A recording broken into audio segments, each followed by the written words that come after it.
got to do that public hearing. That's right. That's it. And we What? need to do that. Yeah. Why asking? Well, I'm just wondering if for some reason we have to cancel the meeting. But, Oh, we're good. yeah. We can even do it with that noise. Okay. We can do it. Okay, yes, we can, absolutely. Absolutely.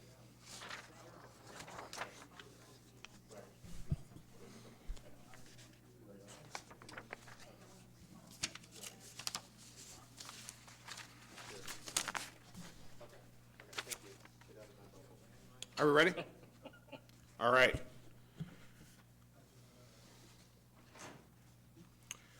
Well, good evening and welcome to a Federal Way City Council meeting, probably one of the most unique we've ever had for St. Patrick's Day, March 17th of 2020. Would you all please rise for the Pledge of Allegiance? I pledge allegiance to the flag of the United States of America and to the republic for which it stands, one nation, under God, One nation, indivisible, under with God, liberty and justice for all.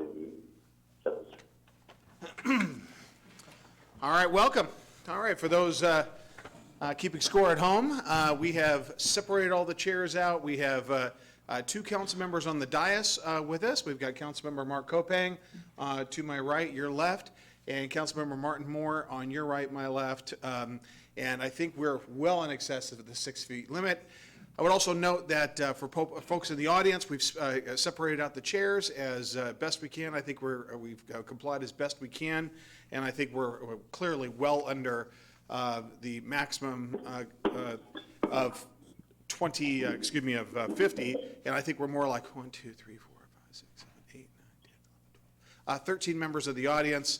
And one of those are actually as a staff member.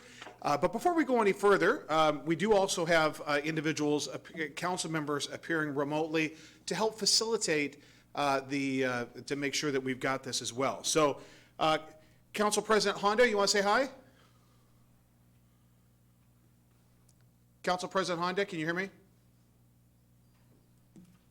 Okay, let's see. Councilmember Assefa Dawson, are you present? Hello? Okay, so we'll need to make sure that we've got our, can anybody hear me? Mayor, I have three. Mayor, this is Greg Councilmember- Russo. And Kochmar is here. Okay, Councilmember Kochmar, and who else? Greg Russo. Greg Baruso. Okay, and do we have Council President Honda with us? Did we have? I thought we had everybody before we got started. Okay, I want to let everybody know, when we first started this, did you hear that clicking noise? Thomas was trying to address that. Yeah, we either called in, we're missing one, right? Okay, so we've got Councilmember Kochmar, who's present, Greg Baruso, who's present. So we have a quorum. Okay, we've got a quorum. Do we have Councilmember Assefa Dawson? Okay, do we have Council President Honda? You want to call them and see if you can get them before we go any further? Okay, you guys, let's just wait for a second. Let's make sure that we've got everybody online and ready to go. And while we wait to do that, a couple of items that we're going to be talking about, just for the folks here and for the folks watching.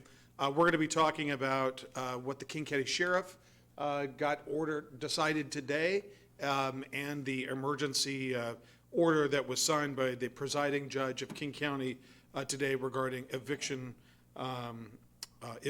enforcement being suspended indefinitely. So we'll talk about that. And let's see here. Why don't we just hold out just for a second and make sure we've got our council members present. So you probably heard that noise when we had our management team meeting just the other day. Who do we have join us? Who is it, Thomas? Is that Susan or Lydia?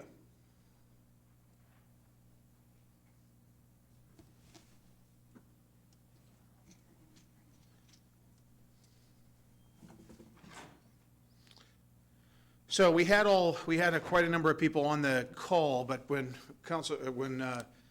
Thomas was trying to fix that noise, I think we lost a couple council members.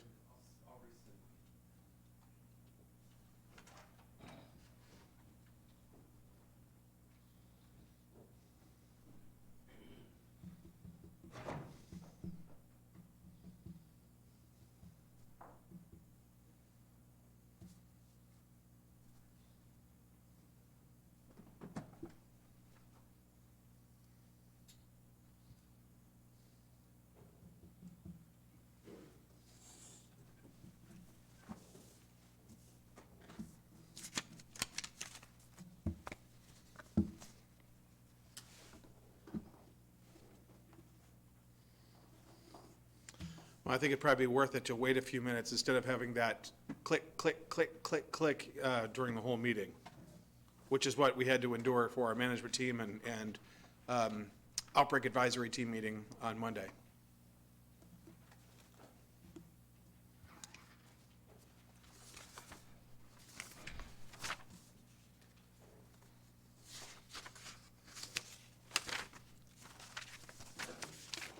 And Stephanie, you'll need to remind me about having that letter read. Did you fill out a, okay.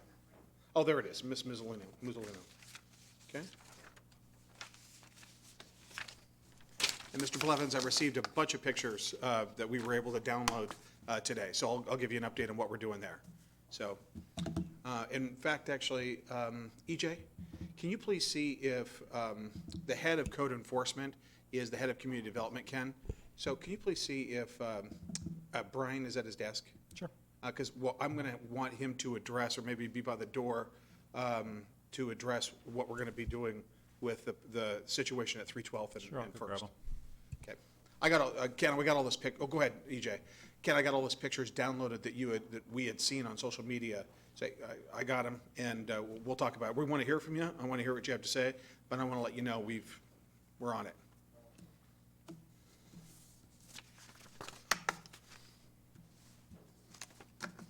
It's a little bit of a challenge because it's,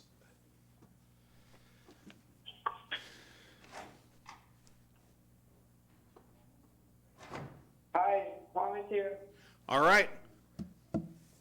Councilmember Tran has joined us. Councilmember Kopang, you still there? I'm here. Councilmember Kochmar. Councilmember Kochmar, you still there? I'm here. All right. Who else do we have that was already there? Yeah, Greg Baruso. Greg, you still there? I'm here, Mayor. All right, all right. So all we need is Lydia and Susan. Okay. I know. And it's worth it, you guys, it's worth it to take a few minutes to see if we can get this noise to stop. We'd suffer through it, but it'd be pretty annoying.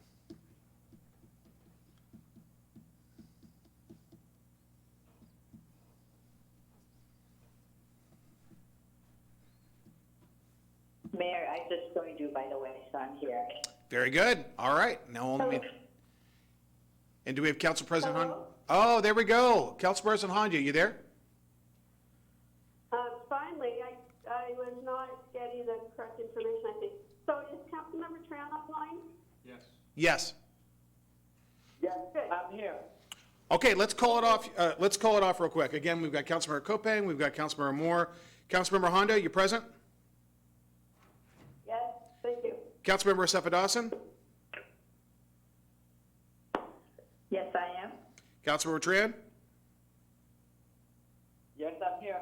Councilmember Kopang, obviously. And Councilmember Baruso, you there? Present. All right, we are ready to go. What's that? Okay, all right, thank you. All right, well, boy, you guys, thank you so much for your patience. Appreciate it. Interesting times we live in. For, yeah, I know, Councilmember, I called you Councilmember Kopang on an accident. Okay, now that everybody is present, I wanted to let everybody know that it's been reported in the media, and it's been by virtue of a court order signed by the King County presiding judge, Jim Rogers, that the order is entitled Eviction Enforcement for Non-Payment of Rent Suspended Indefinitely. the King County Sheriff's Office facilitates evictions in King County. And by virtue of this order and their declaration, they will not assist with evictions for non-payment of rent, at least at this stage. It's also my understanding that the governor is working on making and ensuring that there's some clarity and uniformity throughout the state. It's something that is being worked on. So I want to let everybody know that. We're going to have an update actually here in fact, actually, why don't I have Ray Gross come on up and give an update in regard to what we're doing with regard to the COVID-19 coronavirus update. Ray? Oh, Councilmember Moore, did you have a quick one? I'll just do that. Okay, very good.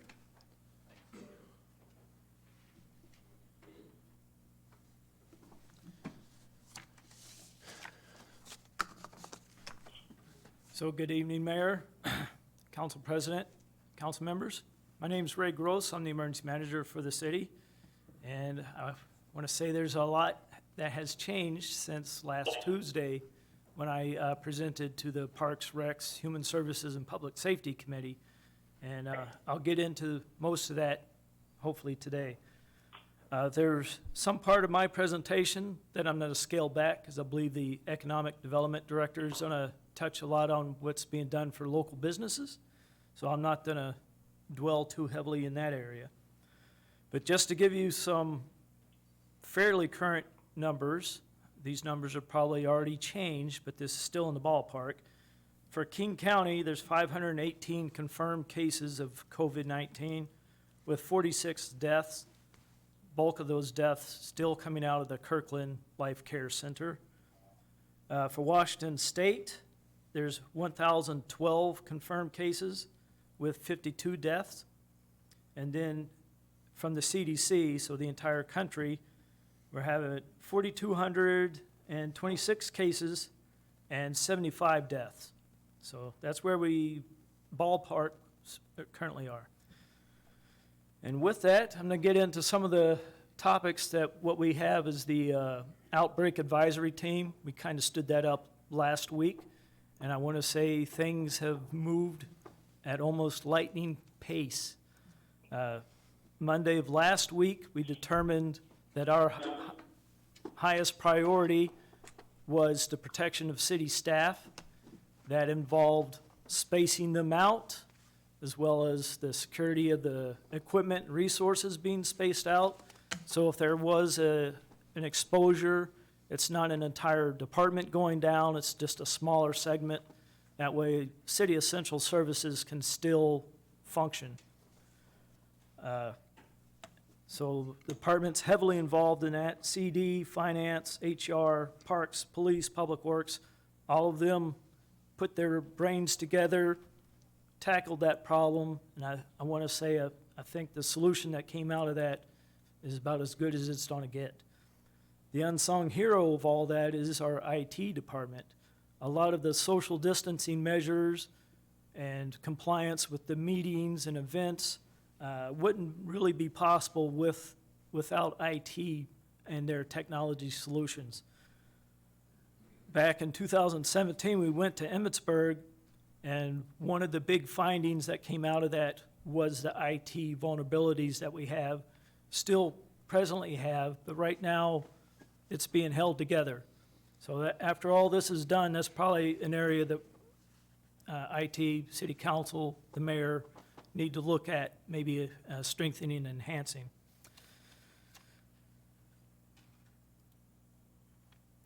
So just to touch on some of the bigger actions that we've done, on March 9th, the mayor declared a state of emergency for the city of Federal Way. A lot of this was in the discussion after the governor conducted an interview with Face the Nation.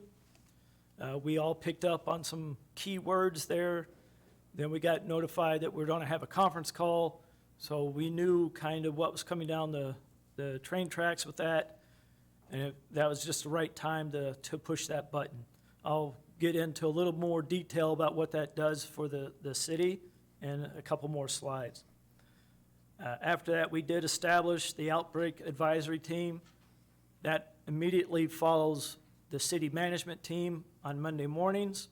So it can consist of management team, which is mostly the directors or director equivalents of the various departments, as well as bringing in some key staff, Sarah Bridgeford, Kyle Sumter, Desiree. They're all either designated to replace me if something happens to me, as well as just being part of that team based on the priorities that the mayor had set. Before all that, we did start doing some investigation into the city's continuity of operations. Want to say that focused on leadership, getting some depth in that area, or at least identifying if there is a significant weakness in that area, identifying essential services per department, as well as cross-training and that sort of thing. That's still an ongoing project, but overall it's helped the effort early on. We're staying engaged with our local partners, so Federal Way Public Schools, Lake Haven Water Sewer District, South King Fire and Rescue in St. Francis, having daily, almost daily communication with them, seeing how they're doing, any major impacts to them that we need to be aware of might be of assistance for, as well as having daily calls with King County Public Health and King County Office of Emergency Management. We've canceled non-essential meetings and events. Technology is allowing us to maintain what we've identified as essential meetings. So we are currently complying with the public health orders as well as the orders coming from the governor about meetings of 50 or less. We have closed some city facilities based on either public health orders or orders from the governor. And one of our priorities has been continually keeping the homeless and the vulnerable population in our discussions at the Outbreak Advisory Team. That's why Sarah Bridgeford is part of that team. So you've heard me talk about some of the objectives or priorities. We started out with the protection of city staff.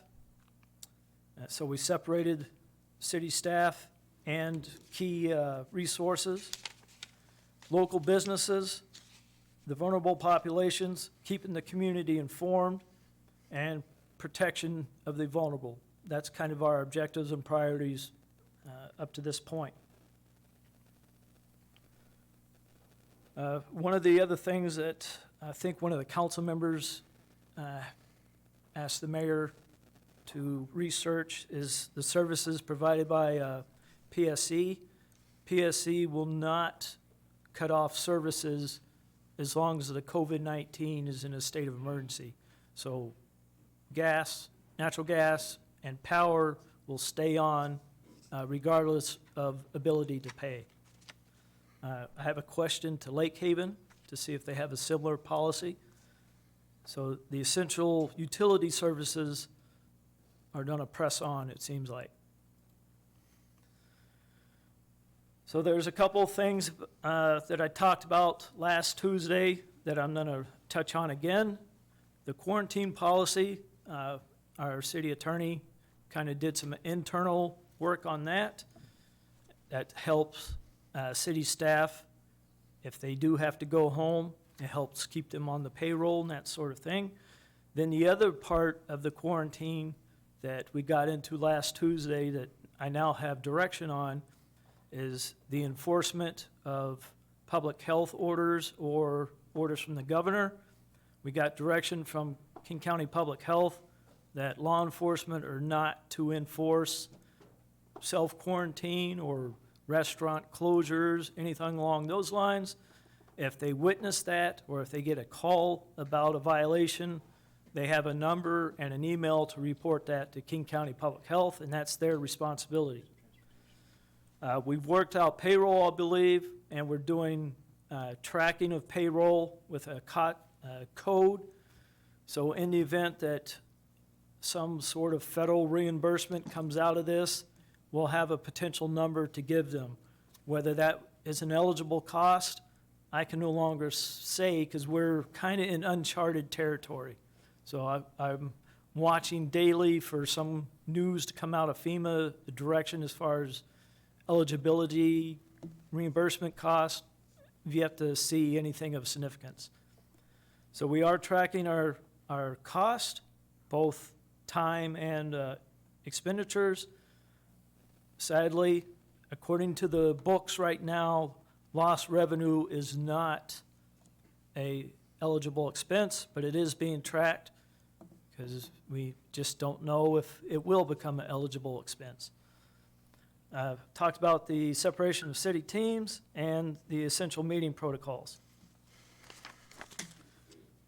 At the last Tuesday presentation, there was some discussion about emergency powers. This comes from the declaration that the mayor made. The bulk of it is the ability for us to suspend the normal purchasing process. There are other emergency powers available to the mayor. Some of them are about acquiring other jurisdictional in our city limits resources, commandeering private citizen services and skill sets, debt limit waivers, what they call inherent police powers. But all of that and the declaration of emergency is just being proactive. Okay. And then, let's see here. I believe it was on this Sunday or maybe Monday, we did raise the activation level of the Emergency Operations Center to what's called a monitoring phase. It's basically what I've been doing since late January, to be honest with you. It's just being aware of the current situation and trying to keep that information in a coherent and useful manner. So right now, it's not a room that has been stood up. There's not staff down there. It's just the mayor and myself being aware of the current situation and capturing current information and seeing how that applies to the Federal Way community. In the event that we have to raise the level of the EOC, so getting into a more serious mode, and we got 3 layers, I'm going to suggest to the mayor that we at least try a virtual EOC at first, using various technology and limiting the number of people physically exposed to one another, as well as limiting the amount of time. So it might be we activate for an hour or 2 in the morning, then activate an hour or 2 in the afternoon, and just repeat that the next day until we determine the need for the EOC is no longer there. With that, I think I have covered all the key points of the presentation. I'd be more than willing to address any questions. All right. Questions by council? Councilmember Kopang? Ray, I just, a couple things. I think the social distancing is certainly, I think, awkward.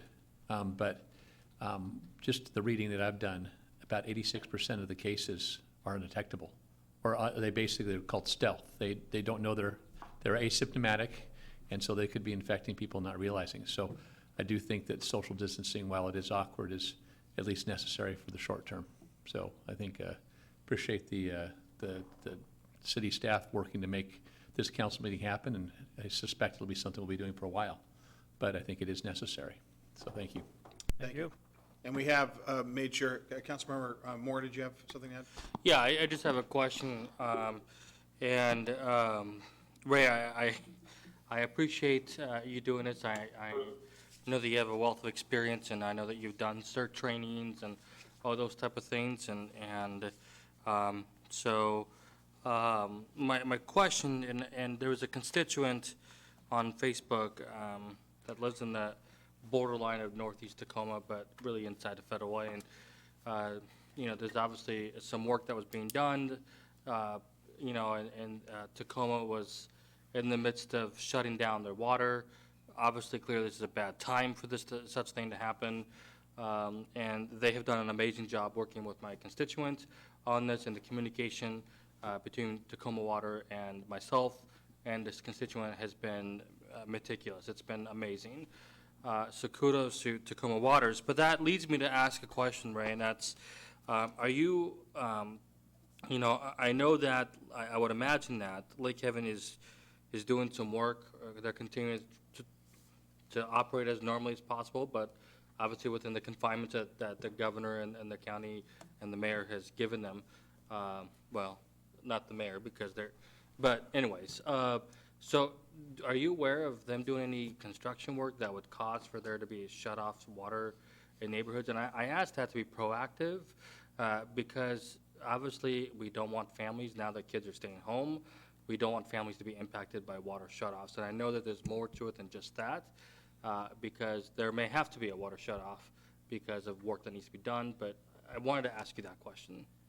Yeah, so in my discussions with John Bowman, the general manager of Lake Haven, he's pretty much reassured me that the water supply will not be interrupted.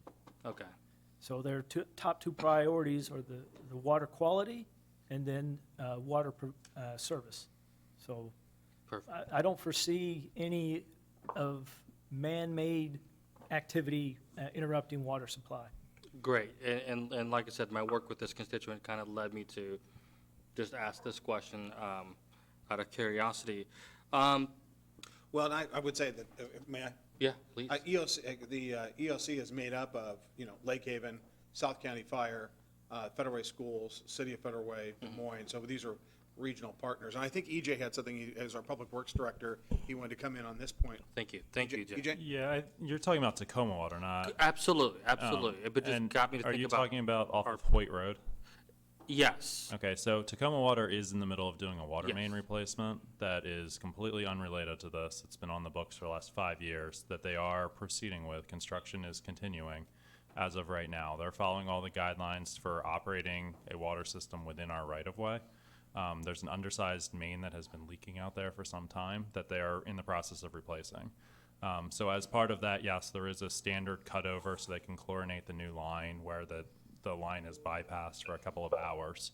And they're continuing with that work as of right now. That is their call to make. The city doesn't have the authority to tell them not to work at this point. No, EJ, and I apologize for interrupting you. That wasn't the lens I was looking at it, because I obviously know that we have no jurisdiction with them. It was just, it kind of got me thinking about our projects here in the city of Federal Way with Lake Haven. So that was kind of my thinking. Okay, so specifically to Hoyt Road, Tacoma Water is continuing that project as of right now. Did you have some other questions? Yeah, so I just kind of, Who was that? Oh, it's Council President Hunt. I have some questions when you're done. Why don't you go ahead, Council President, and then Councilmember Moore, we'll get back to him. He's agreed to that. Go ahead. Okay. My questions are, how many cases do we have diagnosed in the city of Federal Way? How many are we watching after having been tested and waiting for tests to come back? And how many do we have in the hospital at St. Francis? And then my last question is, I know Ray's department is rather small, so if something were to happen to Ray, who is his backup, and are they involved in the day-to-day decisions and operations?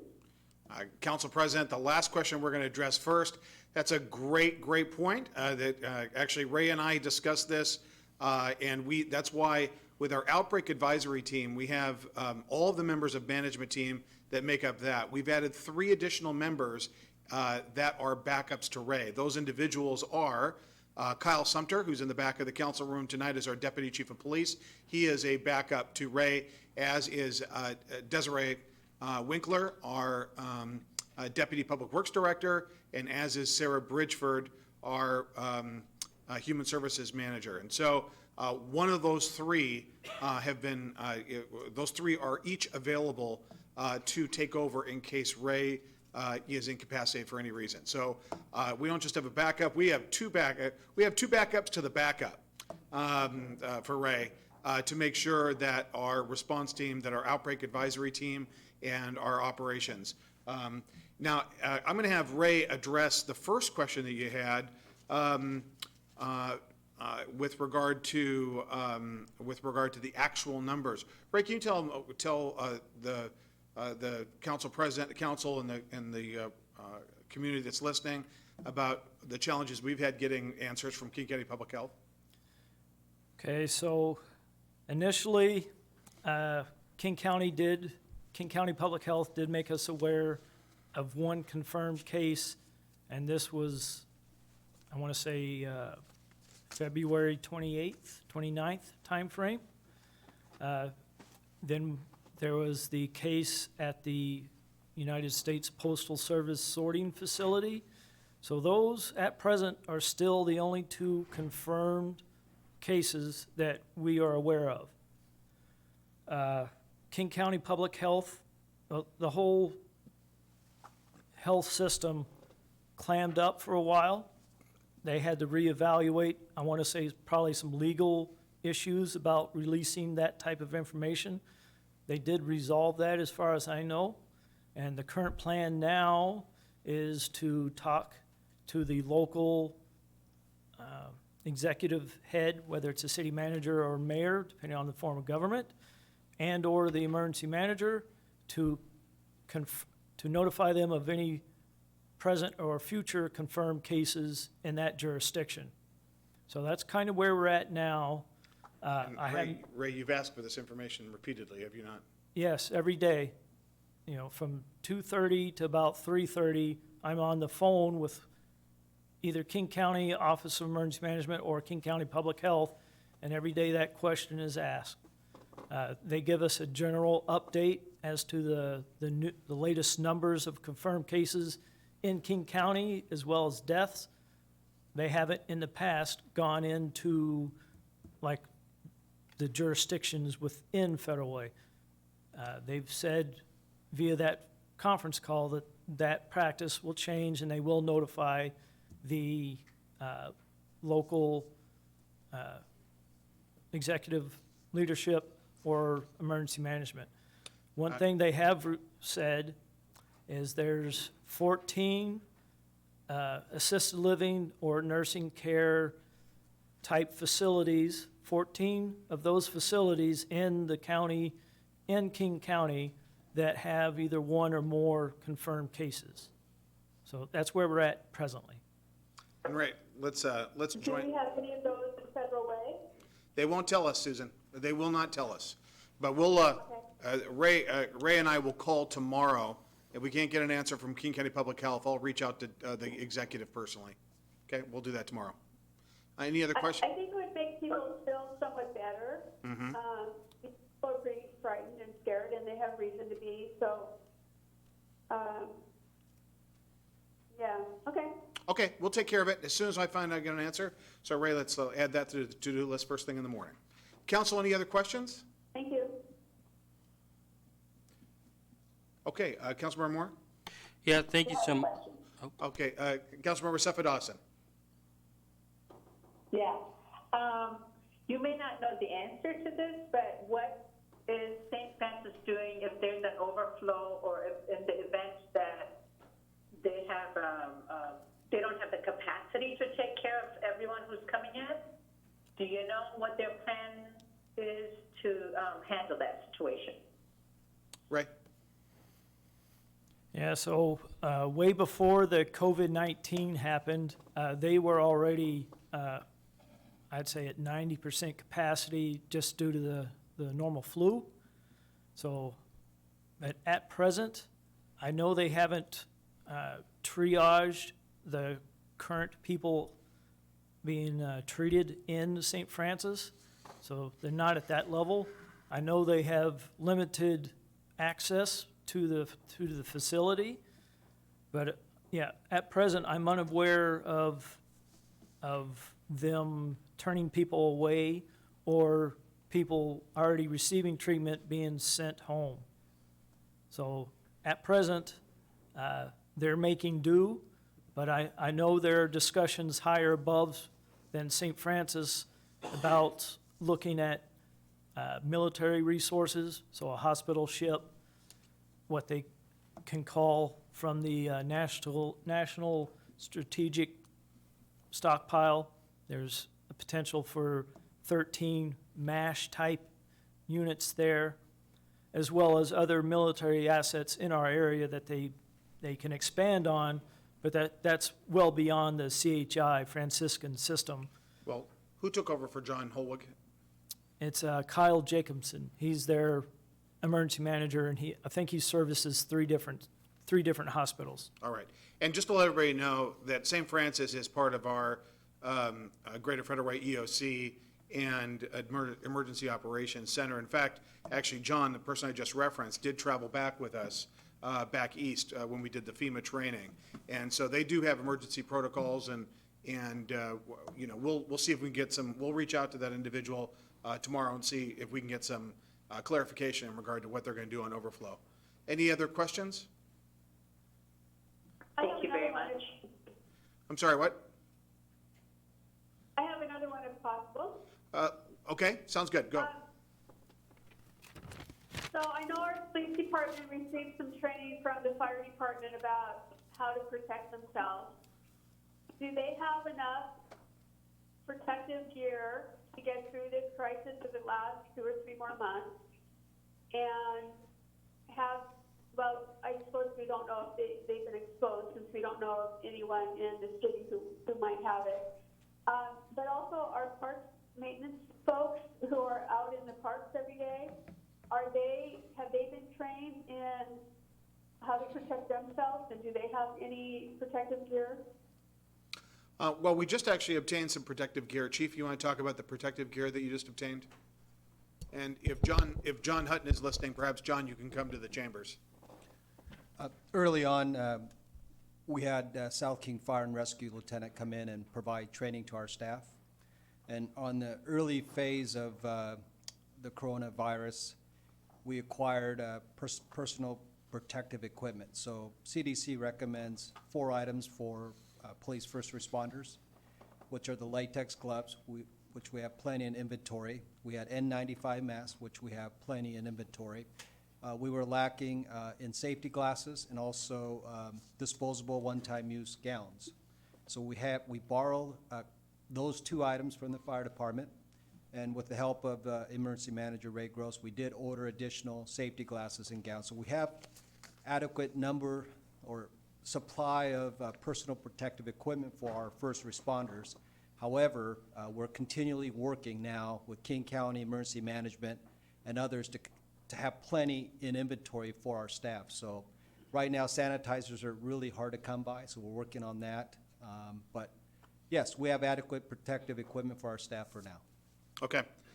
With regard to John and Parks, if he doesn't come out here in a few minutes, I'll have him, he's on his way. All right, when he comes out here, we'll have him address. All right, let's get to Councilmember Moore, who had some additional questions. Yeah, actually, thank you so much. It's more of a comment, and I appreciate what you stated in terms of what the sheriff's doing in terms of evictions. And one of the things I wanted to let you know is that while it's a good effort, you know, I'm not sure if it goes far enough. I think it only applies to final court cases, court orders, is my understanding in reading that, and also communicating with stakeholders on that.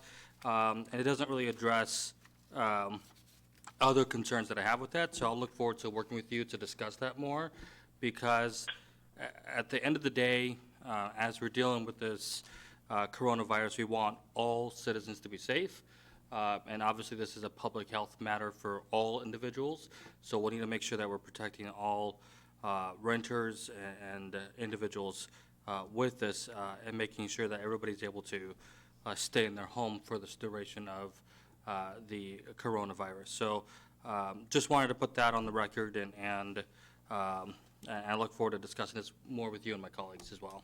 Very good. All right, thank you. And I would say that.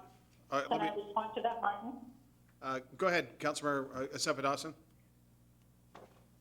Yeah, just wanted to let you know that the Housing Authority has already received that, and it is, it's not even court ordered, it's that nobody gets evicted.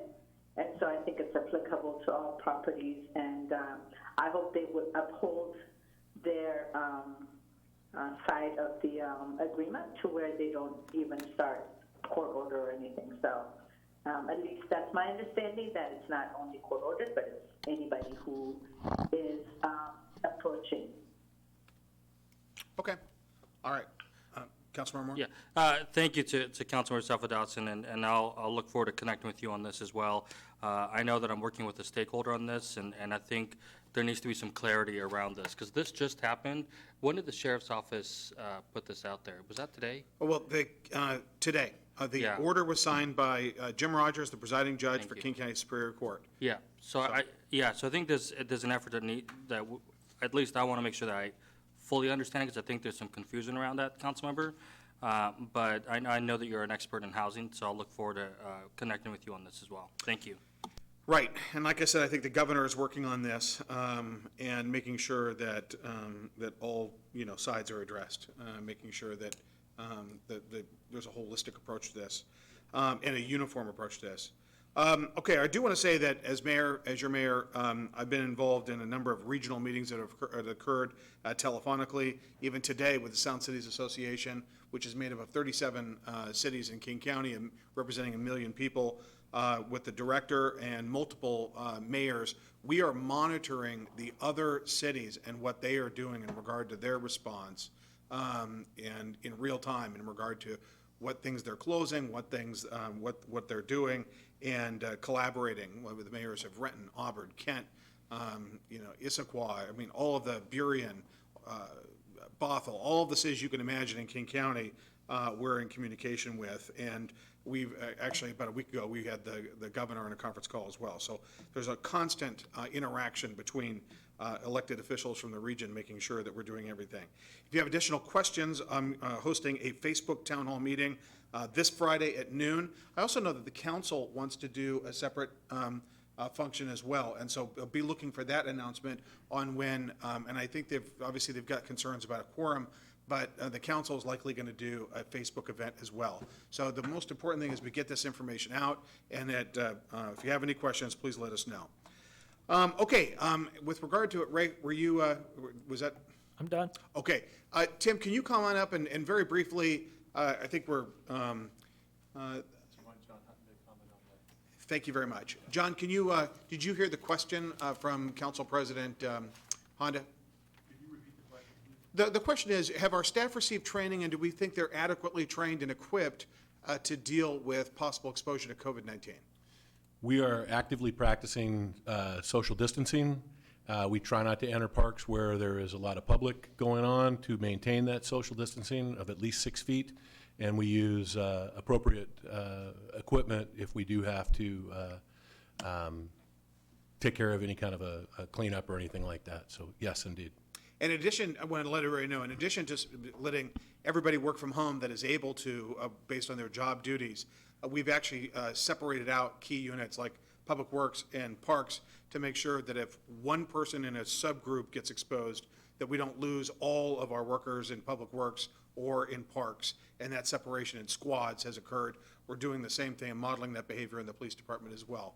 And so I want everybody to know that. So the key thing is, now that we've closed the restaurants and some of these other things, the economic impact of that is key. Tim, could you briefly talk about what we're doing with regard to economic impact? For those folks that are here for public comment, thank you for your patience. I'm looking at your sheets, and I know you guys, we're going to get to you, but I do want to make sure we have this chance to address the public on this, on these health issues. So, Tim, maybe about 5 minutes on. Yeah, sure. Okay. Mayor Tim Johnson, Director of Economic Development. First and foremost, we've got some new council members, and I want to inform you, you've hired an experienced economic developer in natural disaster in issues associated with what we're dealing with today. I have been involved in issues since 1984. Many of those were in California, associated with the Loma Prieta earthquake in San Francisco, the Northridge earthquake in Southern California, the million person dislocation, a wildfire in San Diego County, and then spent 2006 and 2007 as a part of the economic development spearhead team in Louisiana associated with Hurricanes Katrina and Rita, which I was part of the U.S. Department of Commerce, International City County Managers Association, International Economic Development Council's efforts to help rebuild that state from those two horrible hurricanes. So I want to talk to you quickly. I am the only person. There is no backup to a backup to a backup. What I will tell you tonight, please understand that this is based upon years of experience of how I work through a community and help deal with the issues that we're confronted by. First, under coordination, I will tell you that first and immediately, Becca Martin, President and CEO of the Chamber, and I began coordinating with one another. She wanted to take the lead on building a very robust website, which that's great, and that's what when I get phone calls, I refer people there for further resources once they get done telling me their story. Also have the Washington Economic Development Association, Greater Seattle Partnership, and the King County Association Development Organization, which I'll refer to in a minute about something, and the Highline Community College, their Small Business Development Center. Now some changes have occurred, but I'll bring you up to date. Those are the organizations I'm working with. Should Tim Johnson, for whatever nature, go to the wayside, you will have people that will back us up from those organizations because they have more personnel and they will adjust accordingly with whatever happens to our city. So let's just move on from that point. As of last week, you started receiving weekly reports from Ade Arawula, our finance director, and myself. We call those the Federal Economic Development COVID-19 memos. They go to you and to the management team and the outbreak advisory team so that everybody is up to date. Those include trends, forecasts as we get them, relative to what would be business closures and or subsequent unemployment claims associated with other activities will come over the next couple of weeks, grants and loans and other programs and who they go to. So I'll try to couple that information that Ade and I provide to you with anecdotal information as well. Meanwhile, yes, I am doing daily visitations with businesses, started last week with grocery stores, started this week with restaurants, barbers, beauty shops, nail salons. I will continue working through those with folks. Now, there is a way that I do that. I will not tell you how I do it because I do not want somebody to fraudulently start something that says, well, Tim Johnson showed up at my shop. No, no, no, no, no. Tim Johnson does not show up like that. There is a way to do it. I can share with you offline how I go about doing it and making those contacts. But if you have somebody that shows up without city ID and other appropriate indication of information and then provides a phone number for you to be able to get to, please call us first if you're having problems.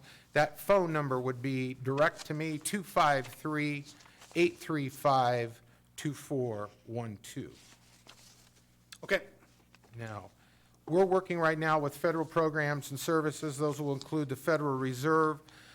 There is a program that the feds have not released yet. It is called EQ2, Equity Equivalent Line of Credit Program. When we had the disasters in California, that was initiated by the San Francisco Federal Reserve. It is one of the premier programs in the country. This is where private banking makes a loans to a subordinated loan, heavily subordinated loan to a governmental agency, which in turn then takes that heavy subordinated loan and takes it and gets it to business and industry. Why do we do this? The SBA, which is helping and is still trying to wait to get to its declaration from the president of nearly $50 billion. Ladies and gentlemen, here's the dilemma that we have.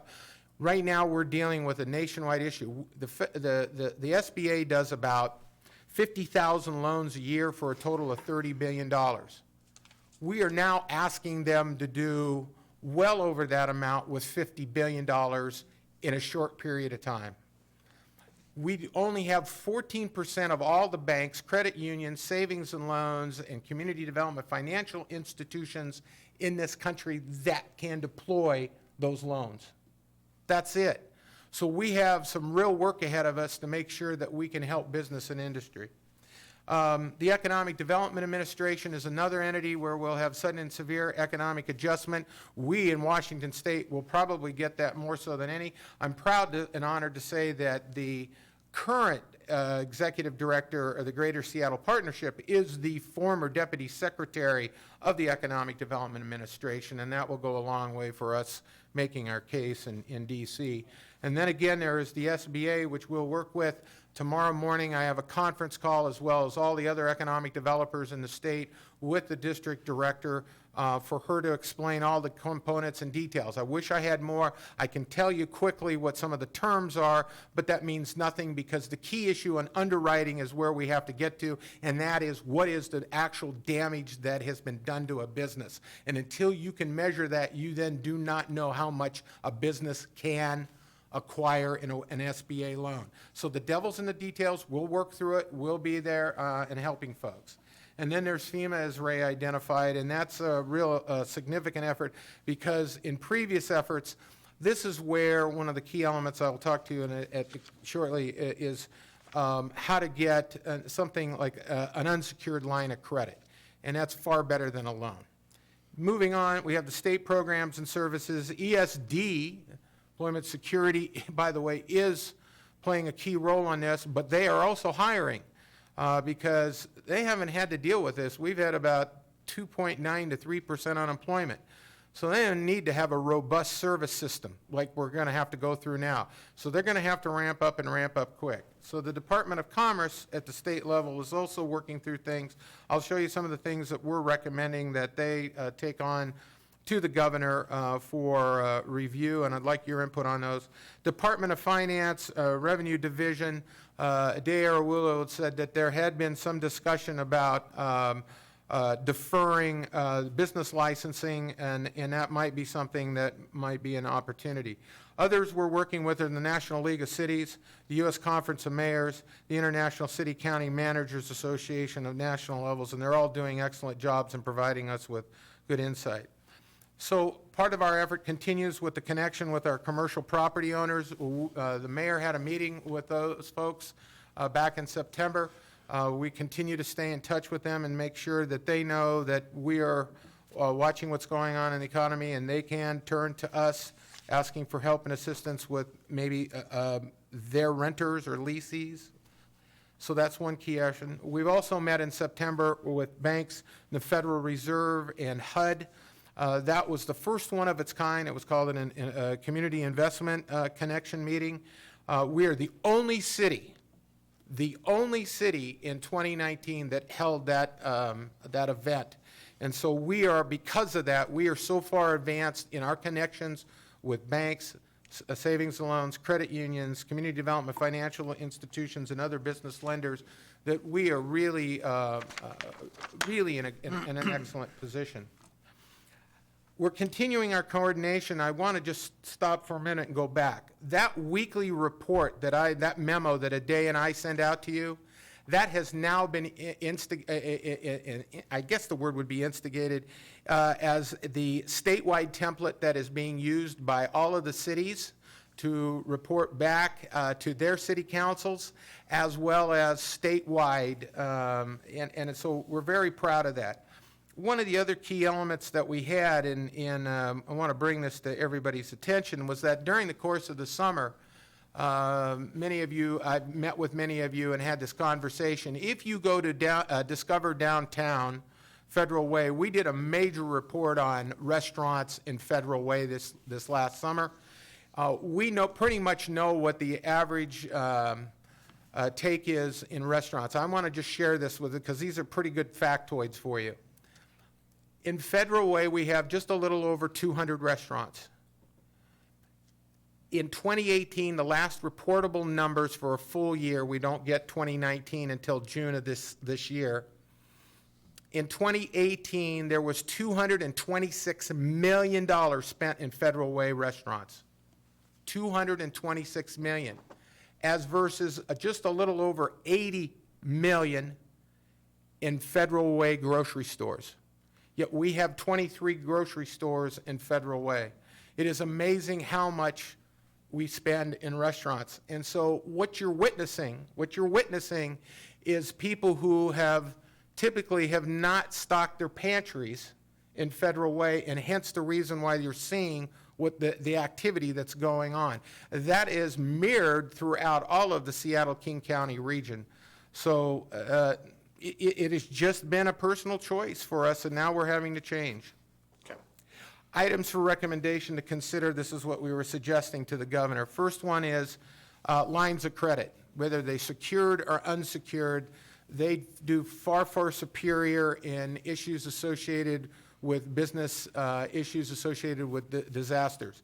These are called EIDL programs under FEMA, economic injury, disaster loans, or lines of credit. The other thing, and I know that the President and Congress are talking about it, is deferral of taxes. And at this particular point in time at the state level, we're also talking about business licenses. The last one, and I want to really hone in on this, and I have a paper on this, and I will provide it as a supplement to my memo to you on Friday. It is called Amendments to State Usury Laws. Let me just give you this example. You are a minority or women-owned business, and you are distraught about trying to get through a loan program related to what we're going through right now. And let's say at 2 o'clock in the morning, you can't sleep and you turn on the TV and you see a commercial where somebody is hawking the idea of a low interest, quick turnaround business loan. That's dangerous, very, very dangerous, because what we're witnessing, and we were witnessing this before the first of the year as small businesses were going into the Christmas season. They were taking on those loans. And if you do not read the fine print in that, those interest rates are extremely high. There are prepayment and penalties really heavy on those things. If you miss a payment, the Milken Institute out of Los Angeles did a report on this. You could pay as much as 99% interest on your outstanding loan. So if you get caught into that, that means that without a prepayment plus the 99%, you're through the roof. California and New York states have already went into special session and asked for amendments to their state usury laws and passed those clearly. We need to ask the governor if that can be done on an emergency basis now, and I hope that you will take that into consideration. Well, that concludes everything I have this evening, Mayor. If I can do anything, I'll take questions. Thank you. Actually, I think if anybody has any questions, I can send you an email. We need to get moving. Thank you very much. Great job, Tim. Okay, and as far as the city meeting cancellations, we've already provided that on our website. We do have some business here, mayoral proclamation for St. Patrick's Day. And would Craig Patrick please come on up? And Craig, thank you very much. You probably saw the Irish flag proudly flying outside. This is the Irish American Heritage Week. Then here's the proclamation. I believe you have the original that I signed. And it says, whereas in the words of General Washington, today we pay tribute to a brave and generous people. Whereas the annual celebration of St. Patrick's Day is a widely recognized symbol of the Irish presence in America that dates back to 17837. And whereas about 33 million Americans, 10.1% of the total population, self-identified as being of Irish ancestry in the 2017 American Community Survey conducted by the U.S. Census Bureau. This compares with a population of 6.6 million on the island of Ireland itself, whereas nearly 780,000 Washingtonians of Irish descent contribute to our community through their churches, businesses, and charitable organizations, whereas Americans of Irish descent have had a lasting impact on American history, amongst them 17 presidents of the United States, 11 signers of the Declaration of Independence, the father of the American Navy, John Barry, the creator of the first submarine to be commissioned by the U.S. Navy, the creator of the first affordable automobile, Henry Ford, and proudly having in their ranks the first American woman to walk in space, Catherine Sullivan. And whereas during the American Civil War, Irish Americans volunteered in high numbers for the Union Army, and at least 38 Union regiments had the word Irish in their title. 144,221 Union soldiers were born in Ireland. Additionally, perhaps an equal number were of Irish descent, And whereas in the words of General Washington, Americans of Irish descent are indeed brave and generous, serving in our nation and state in the armed forces of the United States of America, claiming nearly half of the Union Army regiments during the American Civil War at 257 individual Medal of Honor recipients.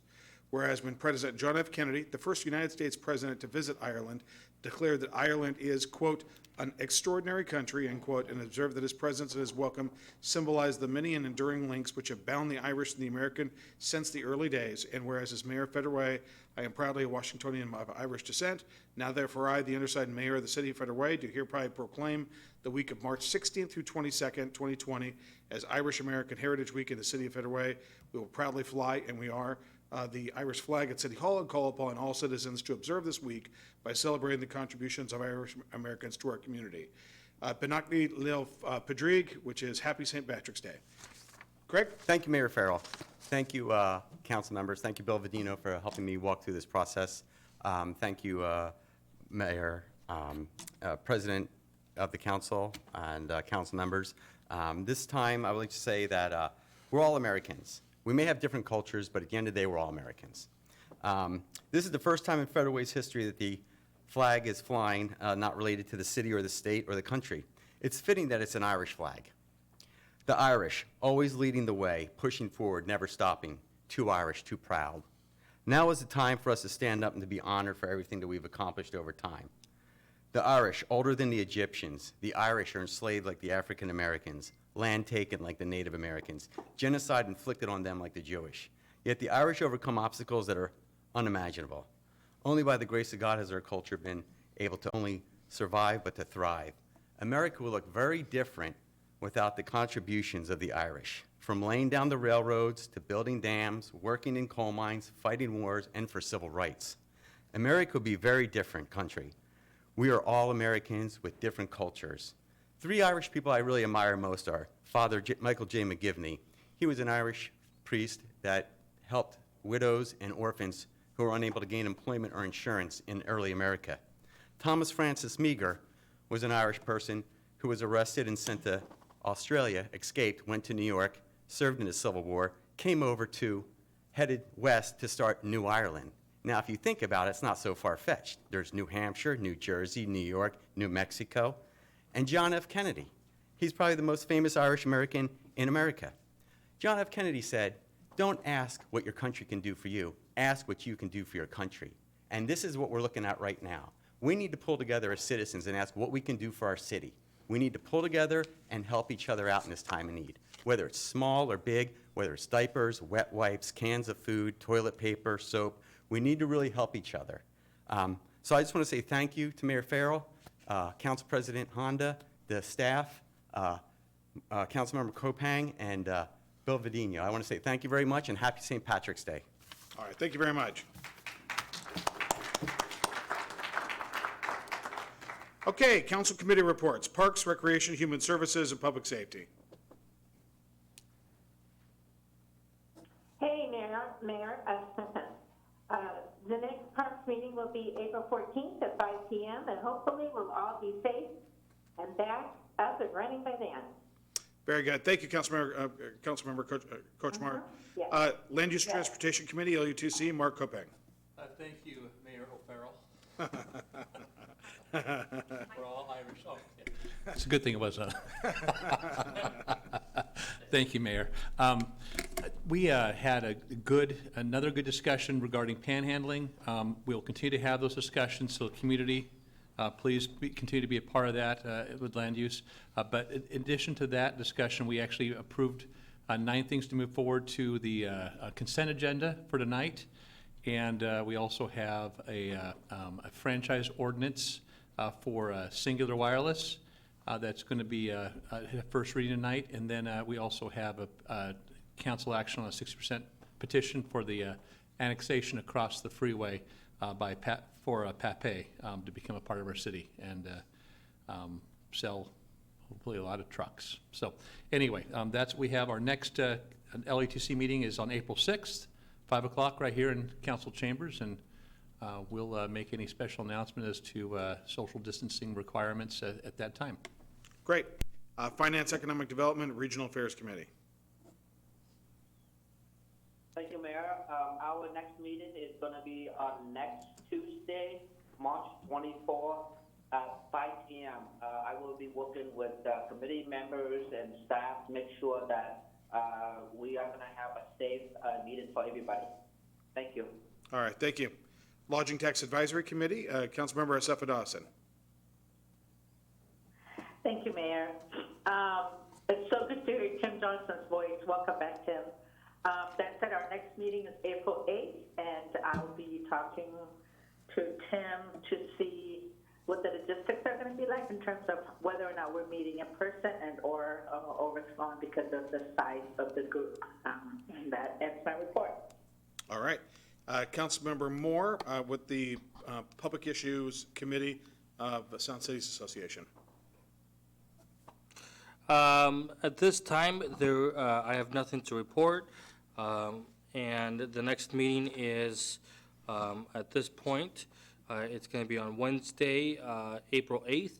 I will say that the last meeting, all of us phoned in to that meeting, and so I would suspect that we would probably be doing the same thing.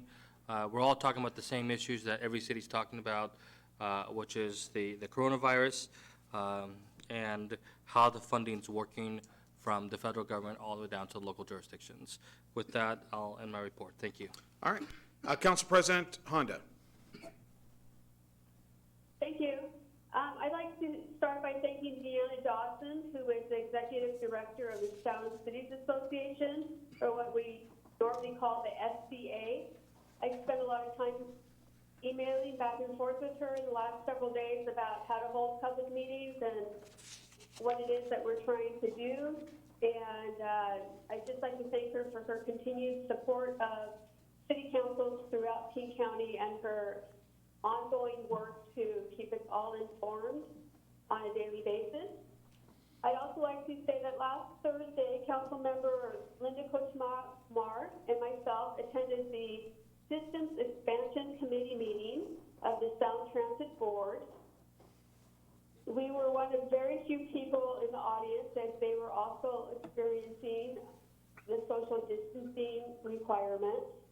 And we were there to represent the city and the city council in what we had decided last year in opposing the Operation Maintenance Facility site here in Federal Way. They were presenting new information to the Systems Expansion Committee, and we were there to make sure that our voice was heard from the city of Federal Way. I would encourage people to go to the City Council Facebook page and look for the information that was posted last week, and to write emails or make phone calls to individual Sound Transit Board members. We found that it's best to make individual emails and not an email to the entire board. There's a better chance that the board member will read it if it's sent to them individually and not from the entire board.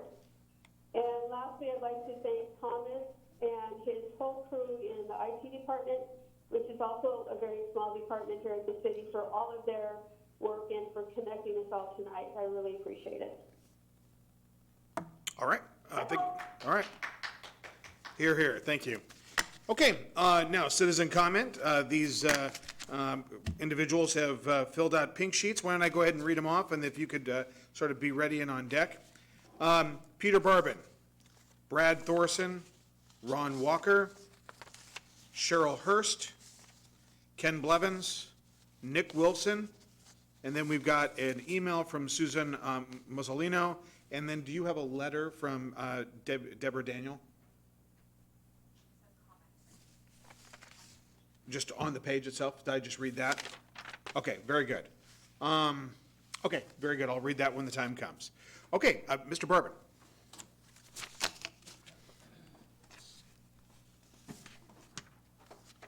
Thank you, Mayor Farrell. I'd like to be a follow-on to Brad Thorson's comment, so if he could go ahead of me, I'd appreciate that. You bet, absolutely.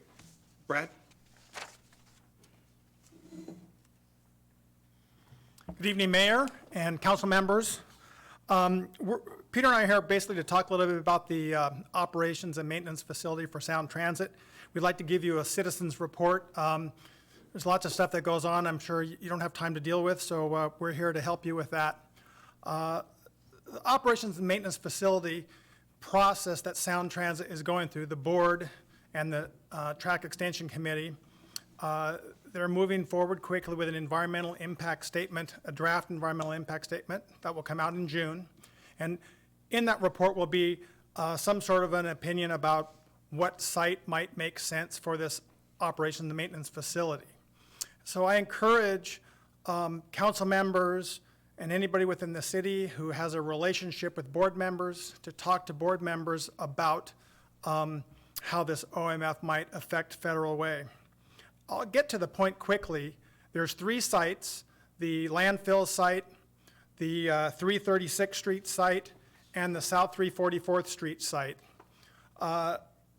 There's been a lot of interest amongst the public to promote the landfill site, and my sense is that's going to be a no-go, basically from the standpoint that the Sound Transit Board is very interested in some criteria on how they will make their decision, primarily cost, risk associated with a particular site, and that's environmental risk, construction risk, permitting risk, and pushback from the public kind of risk.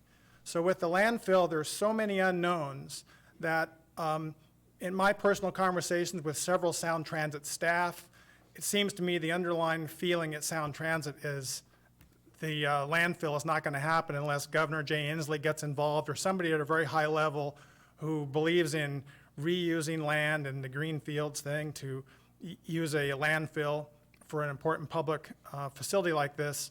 Nothing's going to happen unless something like that occurs. So we're left in Federal Way with 2 sites.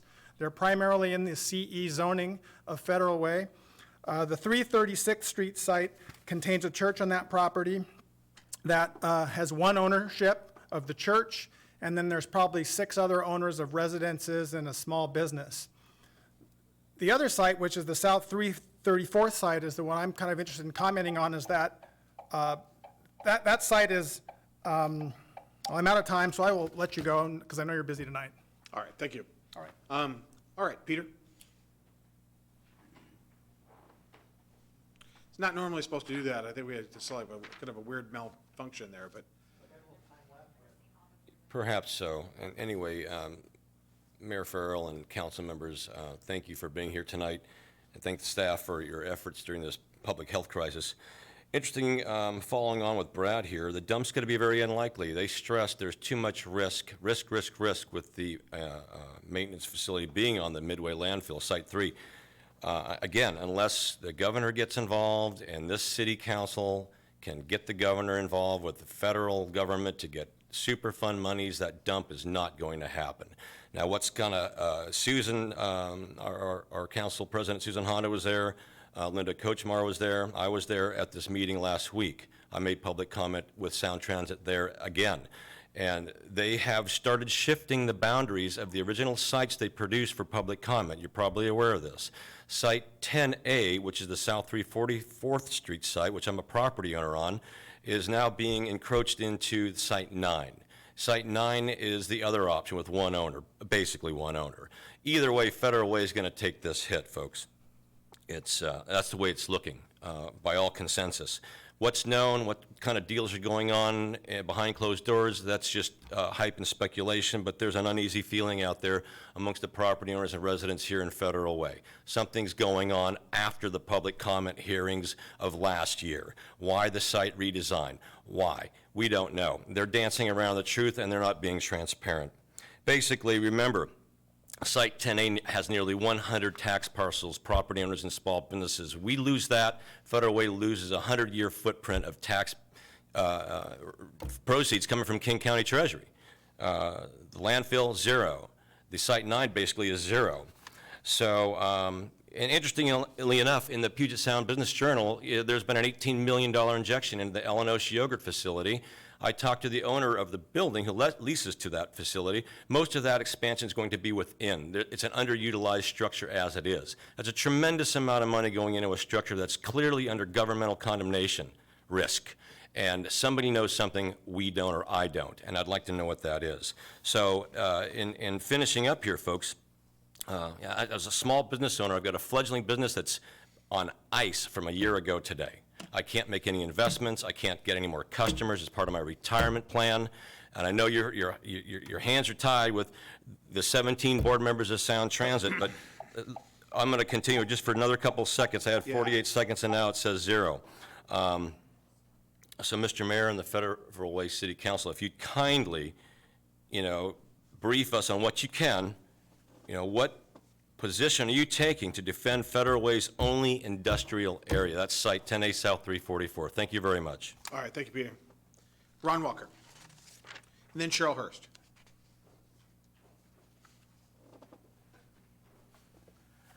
Mayor Farrell, City Council, I'm going to have a very, very short presentation. I have a report that I have been working on for some time. I want to hand the report to you and have you read it. It'd be much better if you read the report than if I don't want to actually give the report publicly. I'd actually to read it first and then give me a call and we can talk about it. Is that okay? Sure. Can I hand this to you? Maybe you can give it to our city clerk and she'll pass it down. All right, thank you.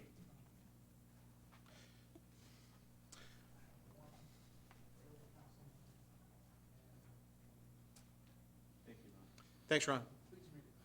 Will do. Thank you very much. All right, Cheryl Hurst. Mayor Farrell and the people in the audience and the people out there, pretty sure it's been a pretty tough week for everybody. I can emotionally tell you, getting up at 5 a.m. yesterday and running to a bunch of different businesses in different cities that were trying to scramble and close their doors. Gyms, restaurants, probably one of the worst days of my life. So one of the things that, I've kind of kept getting told by different restaurant owners that are saying, okay, well, we're open for takeout, things like that.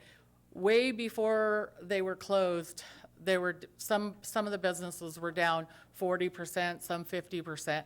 So this wasn't just, the governor said bye-bye. They were on the dying vine before that. Most of them have gift cards that they can sell. I'm sure everybody has a birthday or something that they can do. Don't use it during this time, please. We also have quite a few different places that you can just call ahead, go in, pay for it, walk back out the door. But with that, they still have food left over. So a couple of us were kind of chit-chatting about things, and one of the restaurant owners said, hey, I've got stuff, can you go donate it somewhere? Yesterday, I took off with 12 or 13 dozen eggs and delivered them to the Federal Way Senior Center food bank there. So one of the things I was posting tonight was if all the restaurants or people that know restaurant owners, if you're going to have something in the next 2 days that you're not going to be able to use, we'd ask you to somehow contact either the Multi-Service Center or contact the Federal Way Senior Center food bank, because that stuff can be utilized. I know you've seen a million people at the grocery store, but the people at the grocery store and the people at Costco essentially might have the money, and there's still people that actually used to work in the restaurants, which is, by the way, the largest employer in the state of Washington. And so everybody's worried about toilet paper. So to go on to another subject, the whole funny thing about the toilet paper, that's all funny. But we have a big diaper drive going on right now called the March of Diapers. And what's essentially happening is, I won't say it's imploding, I'll say that it's not doing as well as it could be.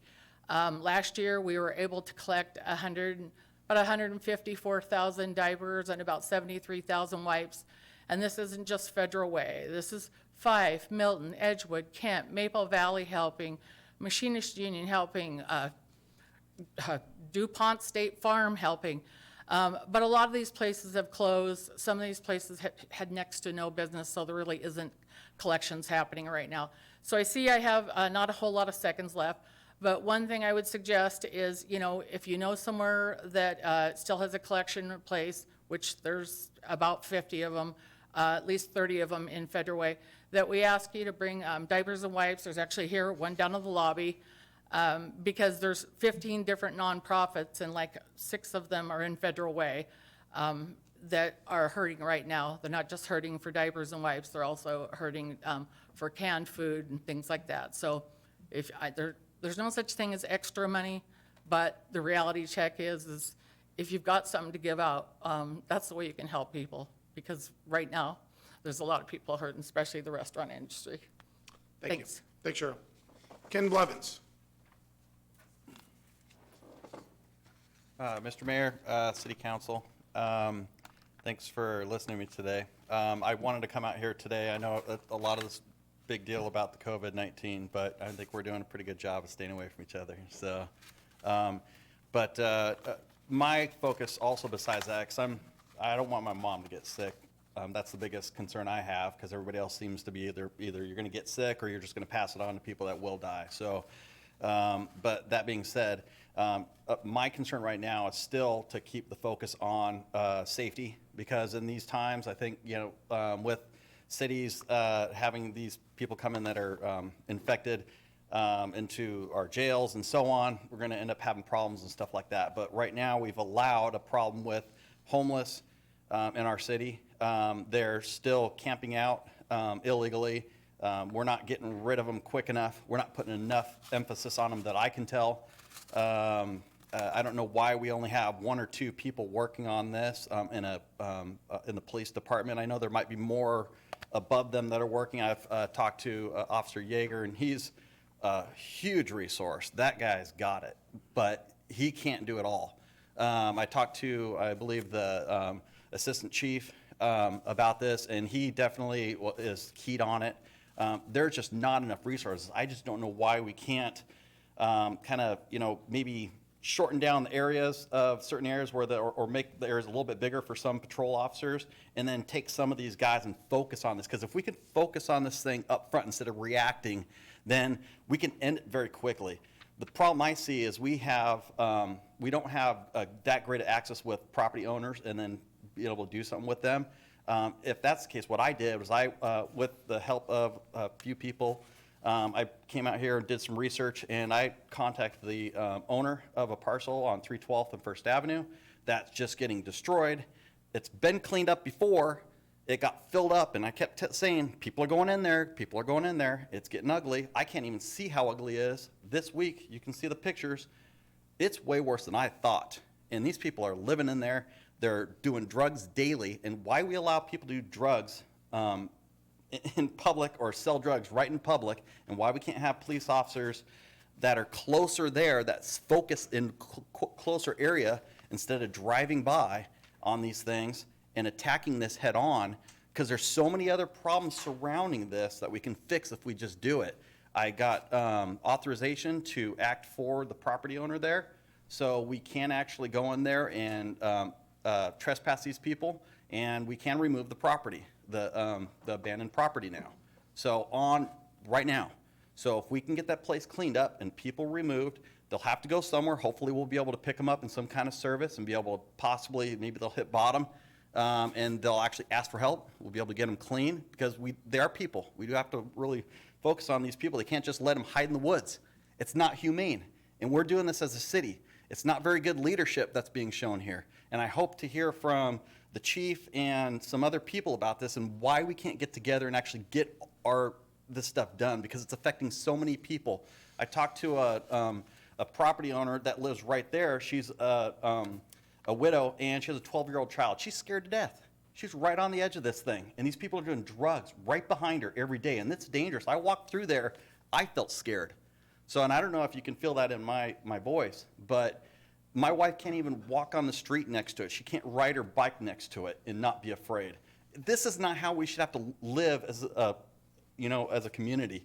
And so for me, being a citizen, I've been here for 47 years of my life, I'd be happy to help out. I told the property owner, I'll go out there, I'll give you my labor. You pay for the dumping fees and all this other stuff. I'll get people to help me out if we can. I want to be safe to what this stuff is, because it's nasty. It's destroying property there. These are woods in our city. We're losing all of our woods. This is what Federal Way is all about, our trees. in our areas that aren't developed. We're gonna have to develop this thing. We're gonna have to cut it down just to be able to keep these people out, when we could have probably done something about it earlier. So I just ask, possibly if we can have some communication, or we can work together on this thing and go from there.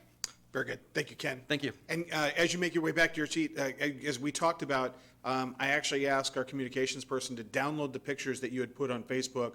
I immediately forwarded them to Brian Davis, our, the head of our community development department, our director, and made sure that there have been ongoing discussions, Ken, about this location. As you know, that had been cleaned up previously, and there had been cyclone fencing put around it.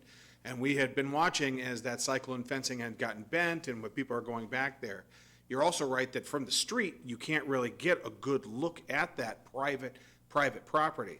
So I've asked Brian to come in, give us an update. But what I would say, a couple of things first off the bat is, be very careful about the needles that are there, because if you get stuck with a needle, a hypodermic needle, that would be bad for obvious reasons. Non-COVID related. I mean, it's just, just be really careful about that. Additionally, in regard to trespassing people, I would always make sure you've got a law enforcement officer. We'll help out. We've got why don't we start, Ken, great comments. Thank you very much. We appreciate your partnership. Why don't we start with Brian? Can you give just a brief update on the efforts, communication, or what we've had with the property owner, what the plan is? And then, Brian, after you get done talking, I'm going to ask the chief to step up here and to say a few things. So go ahead, Brian. Sure. So I appreciate the partnering approach between community development and police, because there are two different issues. One is the actual presence of people trespassing, which is a policing issue, and then the other violation is the mess that's left over. It is private property, and so the city is somewhat limited in what it can just go in and do. There are code violations that we can cite the property owner, but that is a little problematic to go in right away and pursue that. So we have been in communication with the owner and indicated some effective procedures that we've seen other properties of similar topography and similar situation, like the one on Kitts Corner, where there was a similar camp that was probably much larger, actually, than the one we're talking about now, that was cleaned up by the property owner, and they also did some clearing of the property, some underbrush and some branches to open up the visibility of the property so that it was less attractive for illegal camping. So we have given those suggestions to the property owners, and there's been some minor following up with that, but not to the extent that we believe is effective, and so we'll continue to work with them on making it a less attractive place for illegal camps to take place. Our teams are currently, our enforcement teams are currently not coming to City Hall with the virus protocols that we have going on. So I did get from Tyler after 5 today, so I will follow up with my team tomorrow and get an update from them, and then report back to you where we're at on a code enforcement side. Okay, Brian, and just to Ken, just to let you know and the public know, actually, first thing, Brian, would you please do us a favor and make sure that you forward the pictures that I forwarded that you all have, send them out to council, make sure they have them, and let them know. The additional thing is, let's talk about a plan of action, about how we're going to proceed with the landowner, what expectations are going to be, and then let's communicate that to Mr. Blevins and my staff.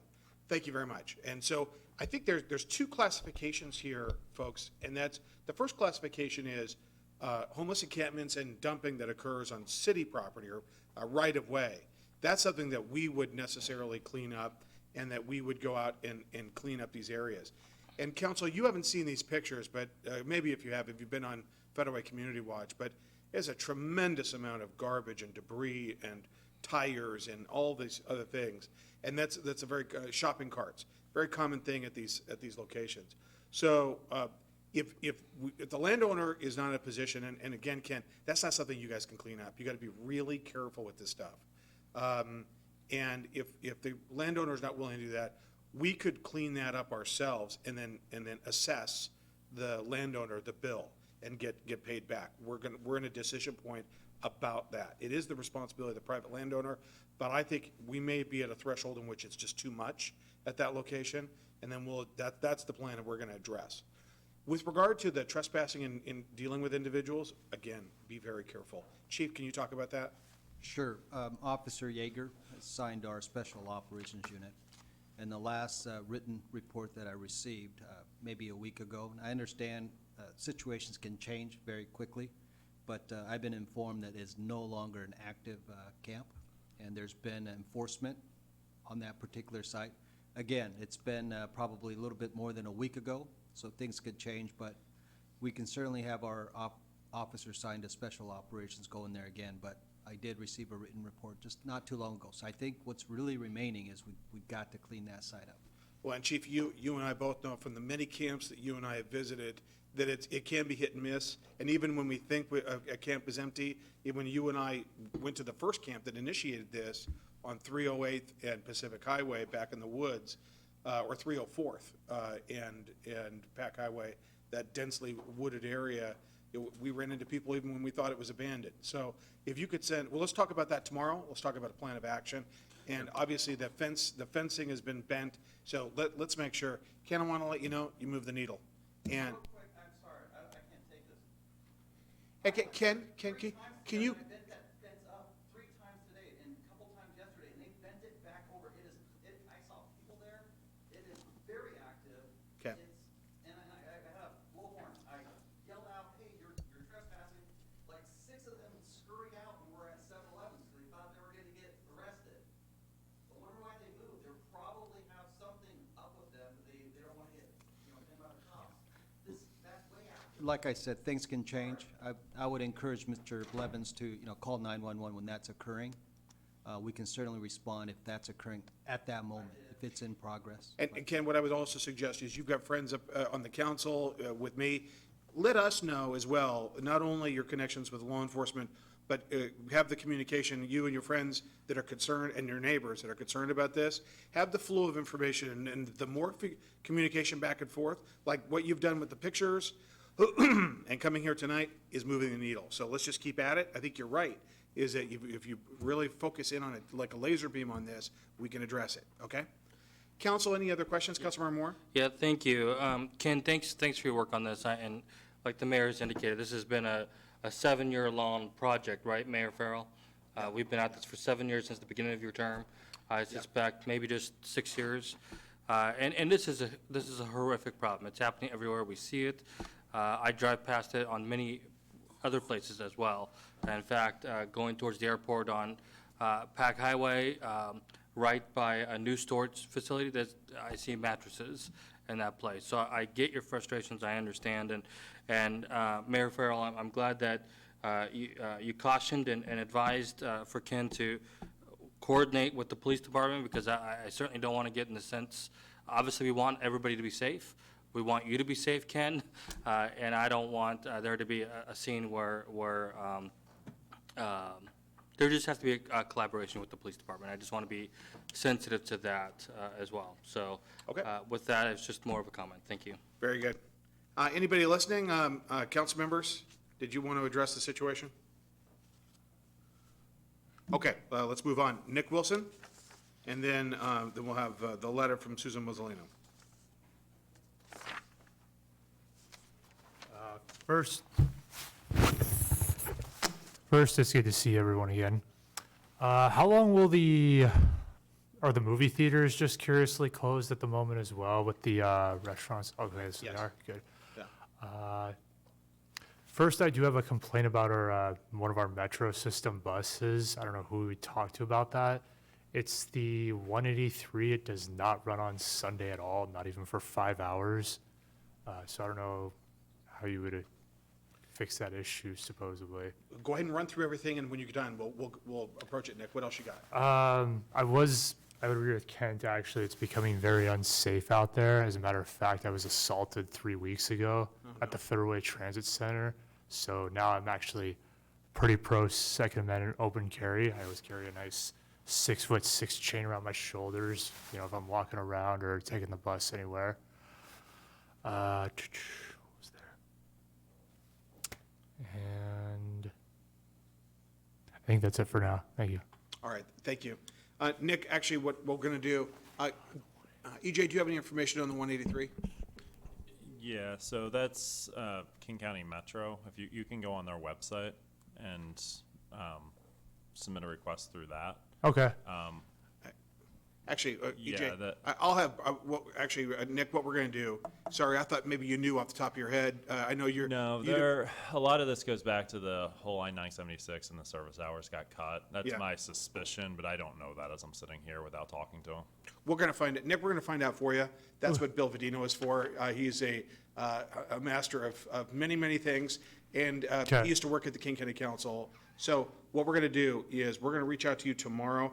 You didn't put your phone number down. Oh, well, I didn't know if I need to put my phone number or not. Well, so- it's okay. So maybe what you could do, could you give, maybe, when you get a chance, when you get all done, can you make sure we've got your phone number and email or whatever? Because we're going to reach out to you tomorrow. We're going to find out the lowdown on the 183, okay? Okay, thank you very much. Oh, now I remembered. Actually, this one's for Martin. Did you talk to your friend about cycling club by chance? Even though we got to put it on a hiatus because this, this hysteria, this whole contagion thing we're going through. Mr. right now. Mayor, Nick is interested in cycling around Oh, our I know. I've seen community and regional areas, and yeah, I'll connect with you on that offline, and we'll connect you guys two together. Okay, thank you. Thank you. Yeah, we just gotta keep a distance, but yeah, we gotta Yeah. put on a hiatus. Okay, thank you very much. Nick, did you refer that assault to the law enforcement officer? I did the next day actually, and they got a case number. Right now, I'm just gonna have my perseverance. If they don't figure it out within a year, then I'm gonna say, hey, what's going on here? Do you have a case number? I do have a case number. Okay, Bill's in the back of the room. we need the case number. Okay. And do you know if they pulled the video from the Sound Transit parking garage? That I do not. We will. Bill, can you find that out too? We'll work with our law enforcement partners. Thank you for letting us know about that. Yeah, thank you very much. All right, thank you. All right. Okay, we've got a letter or an email from Susan Muzzolino.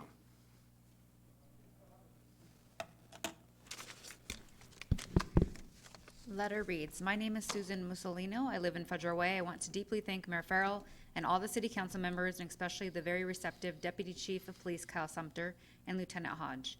The police went above and beyond what is expected of them to stop the suffering of these animals by taking calls about the Rottweilers from neighbors, talking to me on many occasions, and never acting bothered in any way, although I'm sure they had many other pressing issues they had to deal with, and repeatedly visiting the Rottweiler puppy mill to make sure the suffering stopped. I came here in January to seek help for the Rottweiler puppy mill, where the dogs were being treated cruel and neglected. The dogs were caged in runs with absolutely no shelter from the rain or the snow. Just cages outside with deep freezing mud covered in feces. One of the abused dogs got out and attacked a woman walking her little dog and killed the dog on the spot. After this happened, the animal control came out and told the Rottweiler puppy mill owner to pick up the feces and provide shelter for the dogs. The owner slapped a few pieces of tin on part of the roof and put a few small plastic igloos in the runs, and that was it. The dogs were still freezing and suffering. I called many organizations for help, animal control, rescue groups, Humane Society, and our neighborhood HOA. I did get some help, but not enough to stop the suffering. Then I came to the city council meeting and was met with a very positive response and willingness to help my cause. Because of the mayor, the city council, Deputy Chief of Police Kyle Sumter, and Lieutenant Hodge, the Rottweilers are not suffering anymore. The dogs now have full roof over their entire enclosure, sides on the runs, so the rain and snow cannot blow in. The runs enlarged quite a bit, feces picked up daily, and about a foot of sand put on the floor of the run, so no more freezing mud. The Rottweilers have gone from standing in the freezing mud and feces 24/7 with no shelter and just being pounded with the rain and snow to clean, protected big runs. I am forever grateful and know the Rottweilers are too. Thank you all." All right, thank you very much. Okay, and then Deborah Daniel wrote on her pink sheet, "I wanted to speak my concern about the homeless situation. Being in this predicament is very frustrating. I just hope that you will all take more consideration about these matters." So that is what Deborah Daniel said regarding the homelessness. Okay, is there anybody else who'd like to speak? All right, now we are going on to the consent agenda. These items have gone through council committee and can be passed with one motion. I'll go ahead and read the items, and council, please let me know if you'd want an item pulled for separate consideration. Item A, the minutes for the March 3rd, 2020 regular and special meetings. B, NPDES Annual Report and Stormwater Management Programs, SWIM P Plan Update. Item C, Surface Water Management Vector and Infrastructure Maintenance Services Contract Bid Award. D, Lease of Surface Water Management Parcel to Active Construction Incorporated. E, 2020 Asphalt Overlay Project Bid Award. F, 2020 to 2021 Neighborhood Traffic Safety Project Bid Award. G, Southwest Dash Point Road and 47th Avenue Southwest Compact Roundabout 30% Design Report. H, Project Acceptance from Military Road South Pavement Repair. I, Request to modify the Transportation System Capital Improvement Plan. J, Authorization to submit transportation grant applications. K, Mirror Lake Playground Replacement. L, 2020 Human Services Commission Work Plan. M, 2020 to 2021 Diversity Commission Work Plan. N, 2019 Program Year Consolidated Annual Performance and Evaluation Report, CAPER. Council, is there a particular item that a council member would want to pull for separate consideration? All right, hearing none. Council President Honda, do you have a motion? Yes, I do. I move approval of items A to N on the consent agenda. I'll second that. Been a motion, a second. Is there any discussion? All those in favor? Aye. Aye. Aye. Aye. Opposed? All right, matter passes unanimously. Now we've got the public hearing. A, the acceptance of 60% petition to annex a portion of the potential annexation area into the city of Federal Way. At this time, I'll open the public hearing. We'll have a staff report from Brian Davis, Community Development Director, council discussions and questions, and citizen comment. Brian Davis.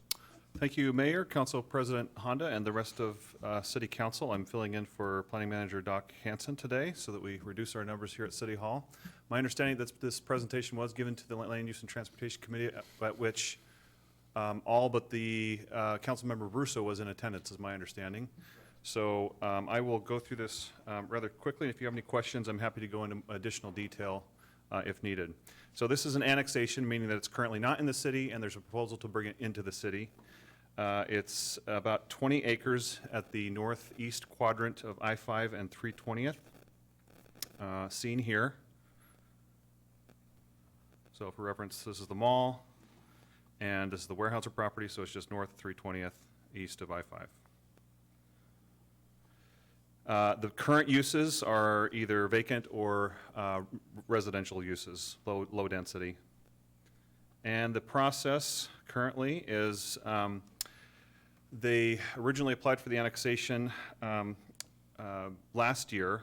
It went through a 10% petition with the City Council that was approved. And then most recently, the applicant submitted a 60% petition in December.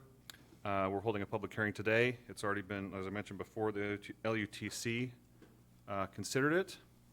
The Boundary Review Board will also hold a public hearing if you approve this next step. And then once that's done, then the city then will annex the property through another process at the City Council where an ordinance is adopted. At which point it will take on the zoning that's compatible with the overlying comprehensive plan of commercial. So the action, the action is a recommendation to annex or not to annex. And as I mentioned before, the zone designation or the zoning would eventually, upon annexation, would become compatible with the comprehensive plan, which is commercial.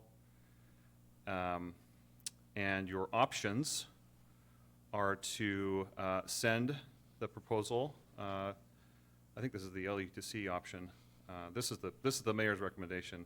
So that the proposal be forwarded to the City Council recommendation for approval to annexation and move the action to the Boundary Review Board for hearing, and that the land, if annexed, will be zoned community business or BC, which is consistent with the comprehensive plan designation, and that the City Council will require owners to assume property's proportionate share of the outstanding bond indebtedness of the city.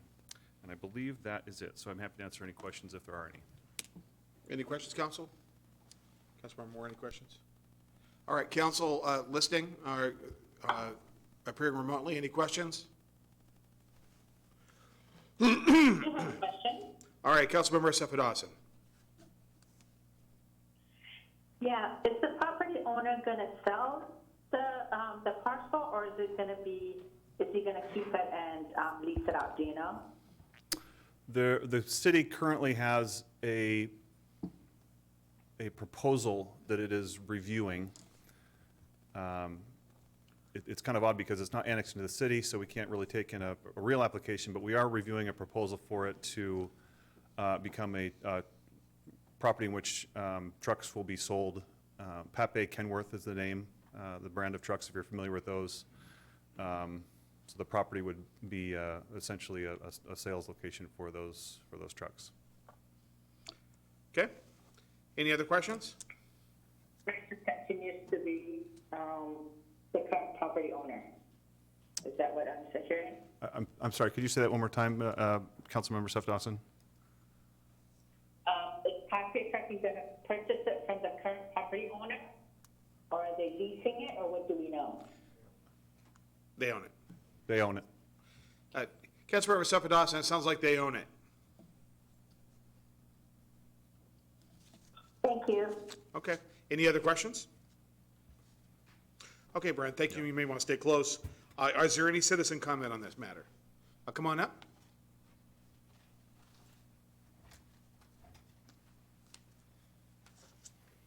I'll turn in my sheet after I get done. Mayor, members of the council, thank you very much. My name is David Toyer, excuse me, and I am a consultant that represents the applicant for the annexation. The property has been purchased by Pape. They would be the ones that would do the proposed project upon annexation to the city. I'd be happy to answer any other questions you have this evening, but I do want to express my appreciation for staff and the work that they've done on this. Annexations in this state are not necessarily an easy feat. They take a substantial amount of time and resources, and there's a lot of process to work through. So we really appreciate their time and your time on this. Be happy to take questions if you have any. Council, any questions?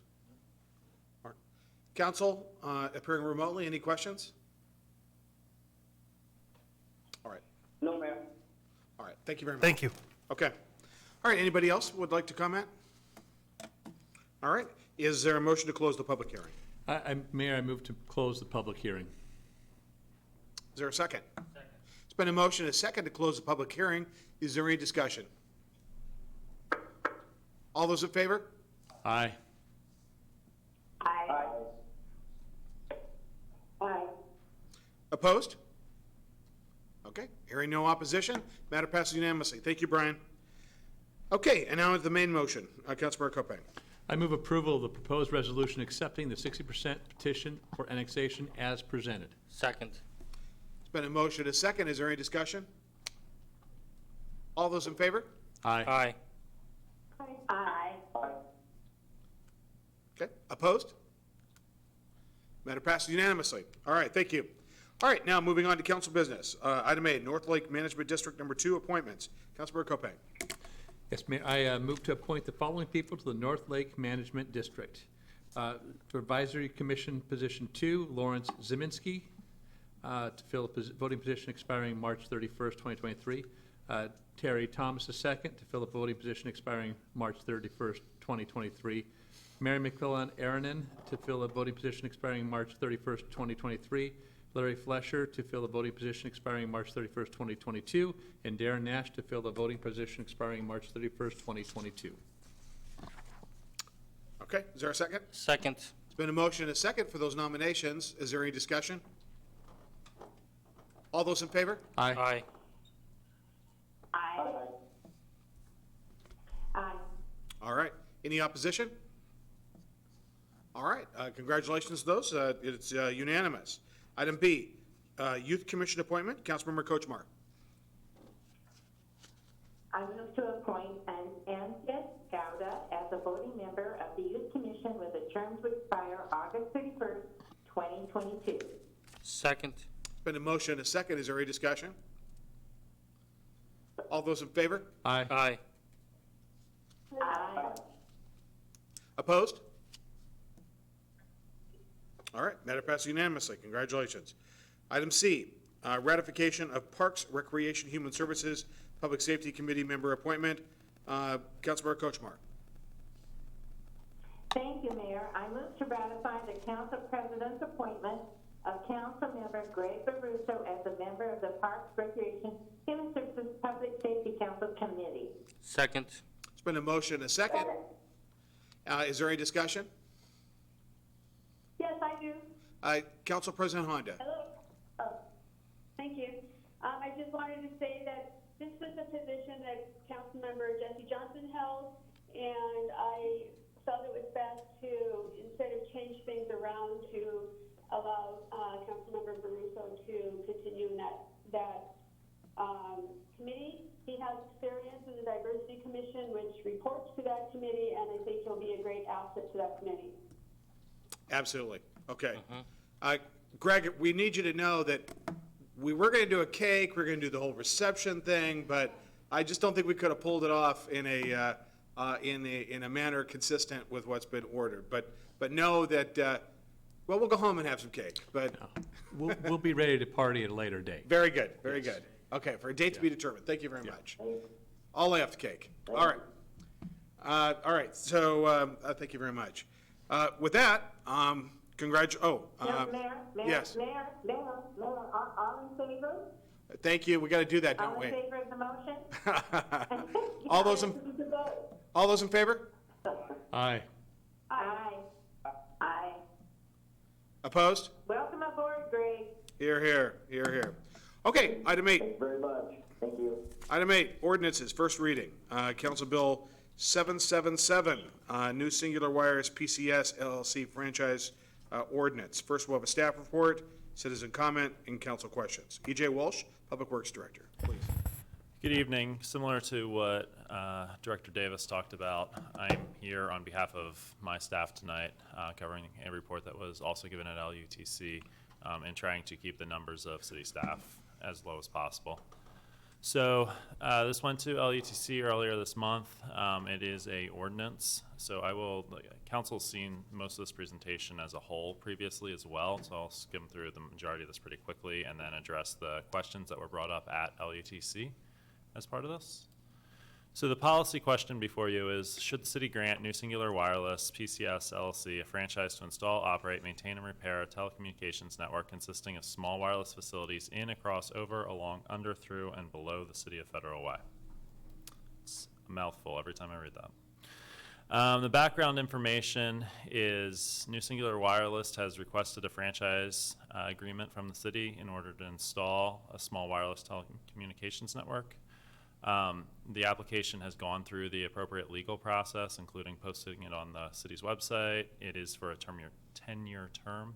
They have submitted their bond documentation, and the work itself is guaranteed through performance and maintenance bonds, and the insurance requirements are consistent with our standards. Background information, I think this is probably at this point more for the public than the council members, but for the sake of transparency, what we're talking about is small cell technology. And what that is it's the small towers that you see in this example on top of streetlights. They can be located on other sorts of infrastructure as well. But as we've seen, and everyone has a cell phone and tablet and everything else that's using the internet, the wireless demands increased exponentially. So for the network carriers to remain competitive and be able to meet demand, they've had to find a way to densify their network, and that is known as 5G. So those small cell towers, and you see an example before you, communicate back, whether it's in this example through a fiber optic or a point-to-point system, to a macro tower. So the antenna is the piece that you see on the top. Most of these applications involve the replacement of the light pole, but not all. Some can be located on existing poles. They do typically employ a concealment strategy, and in this case you see a banner. So the financial impacts to the city, the applicant has submitted a $5,000 deposit for the development of this franchise agreement. They will enter into a master license which outlines the terms for leasing of city infrastructure, namely city light poles. The maximum fee that is set by the federal government, by the FCC, is $270 per year per location, so per pole.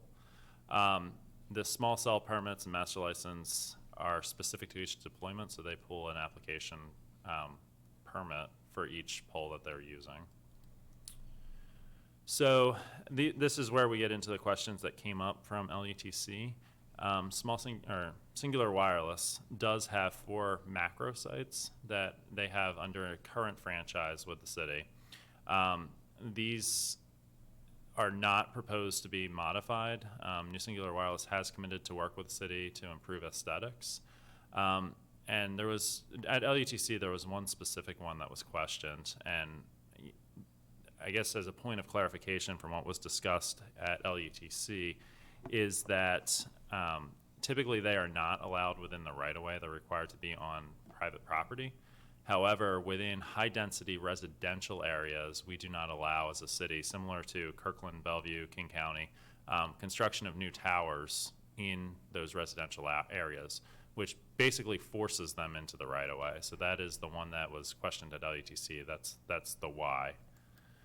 So as some additional information, and that is the one on the north end of the city. It is also the one where there has been coverage issues due to terrain. They try and minimize the number of macro towers. Obviously they're expensive to build, they're expensive to maintain. So the cellular companies do try to minimize the amount that of towers that they have. And in places where there are no large infrastructure, in downtown you can see them mounted on a different carrier mounted on the water tower. You can see them mounted on buildings in high, areas with higher buildings. That doesn't work in residential, so that's where the actual utility poles come in.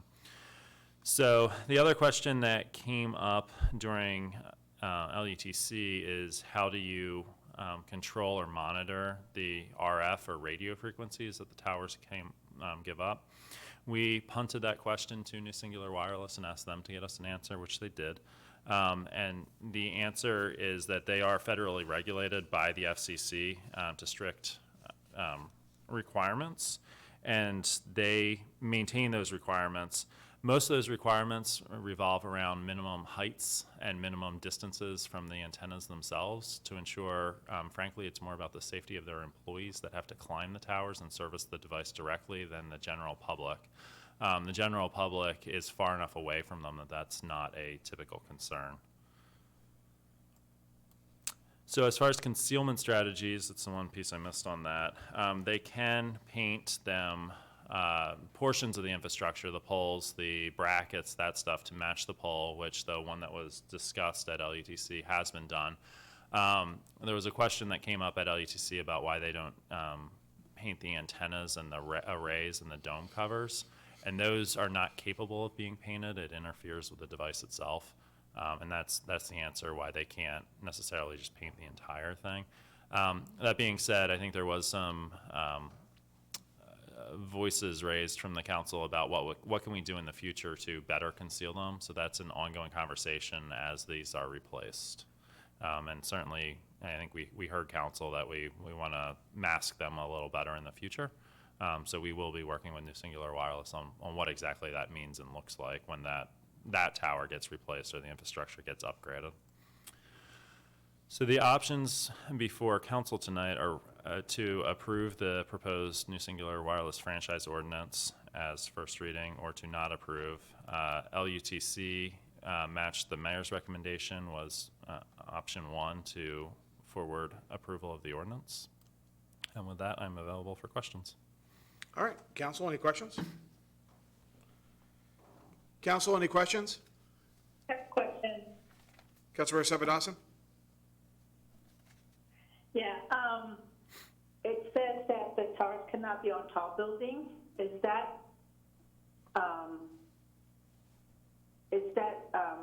something that we are denying them from doing, or is it just a wireless thing? What is it? Are you saying for the? I don't know. My question is. Are you asking for the macro towers or For the small towers. for the small ones? Yes. Yes. For the small ones, no. The analogy that's used is kind of the macro towers are the ones that are up high that collect the large amounts of data, at a lower speed. What the 5G is doing is essentially scaling. So it's pulling that same data and providing more bandwidth at a lower level. So to be able to facilitate that, those heights come down. And it's more, I guess in a larger context, the macro towers, there's 4 of them citywide for New Singular Wireless, or AT&T. For the 5G ones, they'll have that many on a singular street. So this densifies the network, and what it's doing is it's increasing the amount of capacity of their cellular system to allow more and more people to, be it stream video on their phone, to check Facebook, to whatever other data use is being done on a phone. So it essentially it has to come down to be effective, because it's a much denser network at a smaller scale. Okay, thank you so much. Sure. Okay. Any other questions? Councilor Koppe? I'll go ahead and make the motion. Okay. I move to forward the proposed ordinance, you gotta read the ordinance first, yeah, sorry. Well, actually, we got to ask if there's any citizen comment, and, thank you. I like where you're heading. Okay, are there any citizen comment? Any citizen comment? Okay, I think we've exhausted citizen, council questions. Would the city clerk please read the ordinance title? Council Bill 777, New Singular Wireless PCS LLC Franchise Ordinance, an ordinance of the City of Federal Way, Washington, granting New Singular Wireless PCS LLC, its affiliates, successors, and assigns a non-exclusive franchise to occupy the rights of way of the City of Federal Way, Washington, within the specified franchise area for the purposes of constructing, maintaining, operating, replacing, and repairing a telecommunications network consisting of small wireless facilities in, across, over, along, under, through, and below the City of Federal Way. All right. Councilor Koppe? Yeah, I move forward the proposed ordinance to the April 7th, 2020 council meeting for second reading and enactment. All right, there's been a motion and a second. Is there any discussion? All those in favor? Aye.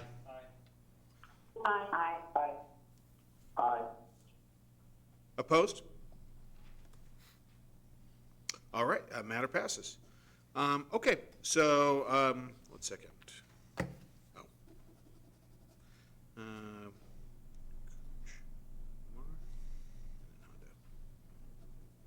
Okay, we'll do council reports. Councilmember Koppe. Thanks, Mayor. I remember when I got elected in 2015, the mayor and I were talking about what was coming, and he said, well, so what do you think the big issue is going to be? And I said, I don't think we know. And we didn't know. And we had some big issues that year. And obviously, this year we've got a huge issue that we really didn't see coming either. And I know as one member of the council, I'm working to get up to speed as quickly as possible. I think it's a very dynamic situation that we're in right now, and really have been very appreciative of the community as a whole, just working together. I know I've been in grocery stores where there's a lot of people, and the level of politeness that I've seen exhibited, people just working their way through a difficult situation is admirable. I think it speaks very highly of our city and the community that we've developed here. And I'm just very proud to be a member of Federal Way, and in tough times and in good. And right now this is difficult, but I think that what we're doing will have a benefit. And we may not understand it fully now, but I do think it has a benefit in the amount of people that will not get sick as a result of the efforts that we and we'll never know what those numbers are, but definitely appreciate the mayor's action. I appreciate the staff their attention to detail and we've got coronavirus on the brain, and we're doing everything we can. So appreciate all the efforts that are being done. Thank you very much. Councilmember Moore. Thank you so much, Mr. Mayor. Along those same thoughts, I'm pleased with all the information that's been coming across from not just the mayor, but really from the county. Council President Honda stated this earlier, but I'm thankful for Deanna Dawson, who's the Executive Director of Sound Cities Association. She's been really just keeping not just us here in Federal Way up to date, but all around King County and other cities as well. And sometimes I'm getting 2 or 3 updates from her. So I'm thankful for that.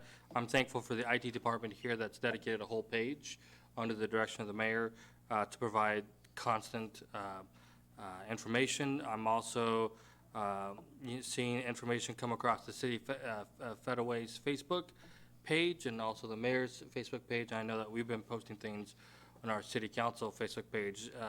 And I know that the mayor and I have talked about just being proactive, and I know he already is, and he already knew about it, quite frankly. And so I appreciate all that you're doing, and so thank you for holding a virtual town hall this coming Friday. That's great. I know I'm working on putting something together in partnership with Council President Honda and potentially other people on the council. I'm limited on how many council members I can have with me. And so to my colleagues, if this is the first time you're hearing about it, it's because we're still putting it together. And as my colleagues already know, but for the people in the public, if you have 4 or 5 people, that constitutes a meeting. And that's obviously not my purpose, and legally I cannot do that. But this is a time where there's just a lot of questions that are on people's minds. Anywhere from what are we doing to support our businesses to what can we do to take care of our families, and just a lot of other questions. What resources do we have for our kids during this period of time? Because we all know that they're going to be home for the next 6 weeks, potentially longer or shorter. And so again, just like with my Councilmember Copain just stated, thank you so much for your patience. And we're not going to have all the answers right away, but we are certainly going to work towards getting those answers. So as we work to put together a video Q&A session, please be on the lookout for that with the council side. Just know that, we're hoping to have a dialogue and a conversation. And if we don't have the answer, which is possible, we're going to get to the answer and let you guys know. And so this whole COVID-19 to coronavirus has just been absolutely fluid and has been changing by the day and by the week, as you've heard everybody saying. So, and that being said, I certainly am looking forward to looking out for the renters here, and I'm also looking forward to looking out for everybody else. One bit of information I will share with you is that Safeway and Albertsons are reserving special hours for seniors and pregnant women for shopping times. And so we'll put that information on the city council page. I'll text that over to Council President Honda for her to coordinate with Jerry Lynn to put that on our council page. Knowing Jerry Lynn, it's probably happening as we speak. I don't know. So there's just hundreds amount of resources, and I understand the families are impacted. I know I'm impacted. I'm a guest teacher here in the school district, and I'm certainly impacted by the economic aspect to this. So please know that you have a caring council, you have a strong council that is doing everything we can to ask 1,001 questions to the mayor, where I know he has the staff that are looking into all the answers and whatnot. So with that, I will end my report. Thank you. Great, thank you very much. Councilmember Seppa Dawson. Thank you, Mayor. I'd like to start by saying welcome to Councilmember Greg Baruso, and sorry we're not there to celebrate his onboarding, but I look forward to working with you, Councilmember. Councilmember Moore, what you said just spoke about was very interesting regarding special hours for seniors and pregnant women. I honestly was thinking about the same thing because I know there's been long lines, and I was also thinking for disabled individuals because I can't stand in those lines for a long time with my crutches. And so I hope that also applies to people with disabilities. I have not had a need, but if I did, I still would not dare go out there shop for anything. So I hope that disabilities are also included. And Mayor, as earlier as we were talking about homelessness and addressing and going into camps and removing people experiencing homelessness, I would also hope that we coordinate with a social worker or with an agency that works directly with people, so services and could be offered in a meaningful way by the experts who do this work. So hopefully that could be coordinated, so someone like that could be available, even if not in person, maybe through a phone call to provide additional service or to give resources to the people who need it.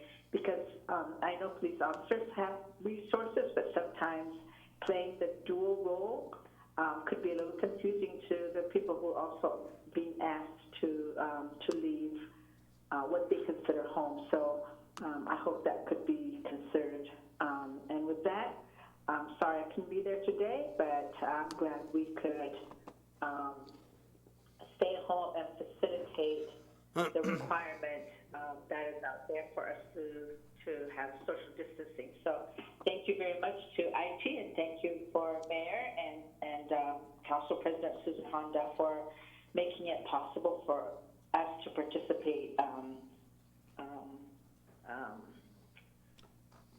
via phone or technology. So with that, I end my report. Thank you so much. Very good. And Councilmember Sapadasa, know that, when they do that, number one, I believe we almost always have somebody with human services there to provide information. But I think what's going on at 312th and First is essentially just a huge garbage dump at this point. This isn't a matter in which we've got a big encampment. In fact, actually, our police department is under the impression that minus a few people, it's abandoned. What we've got there is essentially acres of debris and garbage sacks and human waste and needles. And so that needs to be, it's essentially a blight and a toxic situation on the property. So it has to be cleaned up. But I hear you. If our people come into contact with people that are homeless, we'll make sure we provide those resources. Okay, Councilmember. Thank you very much. Thank you. Councilmember Baruso. Thank you, Mayor Farrell. I just want to say this is not the way I wanted my first meeting to go, but I understand. Being an elbow deep into the COVID-19, my job is very understandable. I'd like to thank everyone for welcoming me, number one. The IT department's done great. I did have a little hiccups on my iPad, but I understand that's going to happen. But I look forward to working with all of you, and I know that we are there to make a difference, and that with COVID-19 going on, all I ask is that for everyone to show some compassion and patience in where we go, how we talk to each other, and how we treat each other. This is a very dynamic, like Councilmember Moore said, a fluid situation that changes every day, and things come out every single day about what we learn about this. So, thank you for welcoming me, and I look forward again to working with all of you. And I'm done. Thank you. All right, thank you. Councilmember Tran. Thank you, Mr. Mayor. First of all, I want to thank you, IT staff and many city staff that really put this thing together for us to be able to call in tonight. Really appreciate that. Secondly, I want to share with the council and the public that my office, the DSHS office here in Federal Way, which located between 348 and 9th Street. We are still open.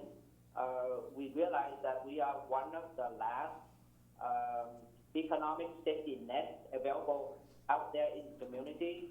So we do recognize that. That's why we made the decision to stay open to serve the community during this difficult time.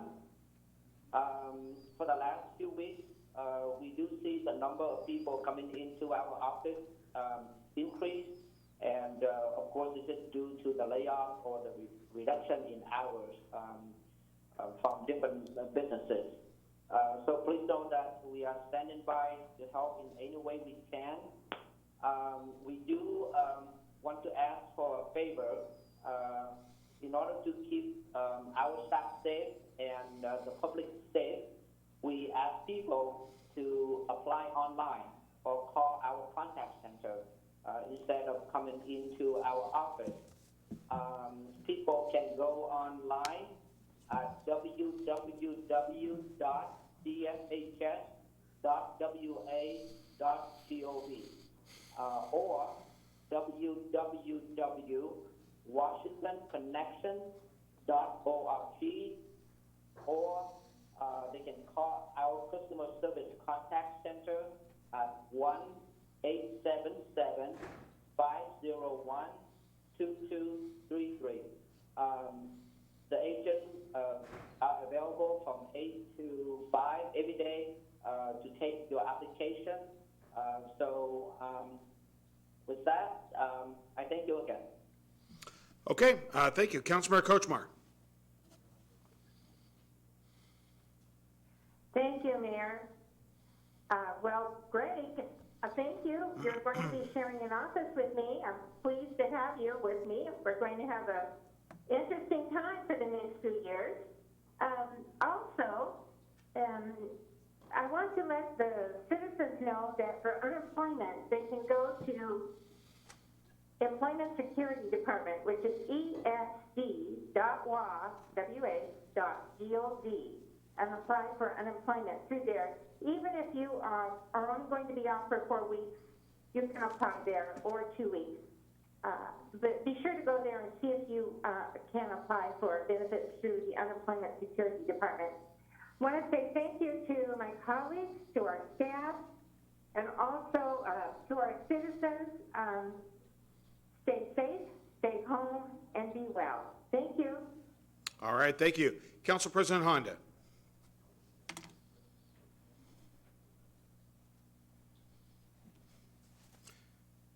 Council President Honda? Oh, I'm here. I'm sorry. I thought I put it off mute. Okay. I'd like to thank the 18 people who participated in the council interview process a couple weeks ago. It was different than we had done before, and I thought was working really well, and perhaps we'll use it in the future. It didn't happen overnight. There were several people who worked really hard to make the process happen. That's our city clerk, our city attorney, the IT department, the mayor, and of course, Mary Lynn Clark in the council office. And without their support, the day wouldn't have been as successful as it was. I'd like to congratulate Councilmember Greg Burinko for being appointed. I'm sorry that his reception isn't tonight, and at his very first meeting, he's not on the dais, and we're not having the normal first meeting that he would have expected. But that will happen, and we will have your reception as soon as we can do that, and I'll celebrate with you. I'd like to also say that I've attended many, many meetings by phone or online in the last 2 weeks. I sent a number of emails to the mayor, mostly late at night, as he can attest to, and also to King County Board of Health, Councilmember Joe McDermott. The big meeting was held online, and I thought that meeting went very well. We all stated our names and cities in the beginning of the phone call, and as Councilmember Moore stated, all of the cities have the same concerns that we have. The cities up north who are more affected by this crisis were giving all of us some great advice, and that was very much appreciated. The skateboard meeting was canceled today, and the Board of Health meeting is canceled on Thursday. As we don't have a call-in option for that meeting, we all have to be present to hold the meeting, and we are unable to do that. I'd also like to say during this crisis for the public, the mayor is different than the council's role. And the council has been working really hard together. I'd like to thank the council members for working together to plan for tonight because only 2 council members could be there. And I know many others wanted to be present on the dais. So thank you for agreeing to call in and to be there by phone. The next meeting, we'll see what happens and we'll see how we need to hold that. And I'd like to close with the fact that Federal Way is a really awesome city, as other council members have stated. Our people are wonderful. Many of us are scared, we're unsure of the future, and as Councilmember Caruso said, be kind to one another, be kind to the employees you run into who are still working, who are probably also scared because they don't know who they're encountering in their everyday work day. Reach out to your neighbors. See if your neighbors need help. Maybe they need help because they're lonely, they need food, they need whatever, or they need someone to watch their kids for a couple of hours because, 6 weeks home with your children can be very tiring. And you'll make a new friend, perhaps. We don't all know our neighbors, and this is the time that we can learn who our neighbors are and reach out and help them. Follow the recommendations and the requirements that the Board of Health and the county and the city and the state and the national government are giving us to keep us healthy, and we will get through this, and life will be changed, but it'll be better in the long run. And so thank you very much. Thank you, Mayor Farrell, and thank you to Thomas and the IT department. You guys have been absolutely fabulous, and I hope you get to go home and rest after this. Thank you so much. Very good. All right, great job, everybody. Councilmember Moore? Thank you so much, Mr. Mayor. Shout out to Jerry Lynn, our executive assistant to the city council.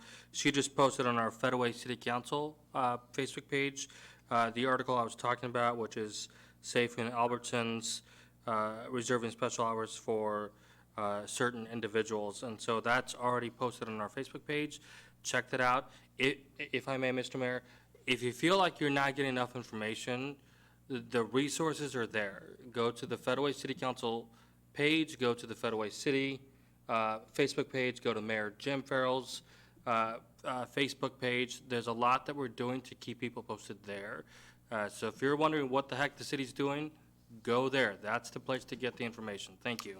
And the main city website. That's probably the place to start. Actually, thank you. Yeah, very good. Dedicated page on there. Okay.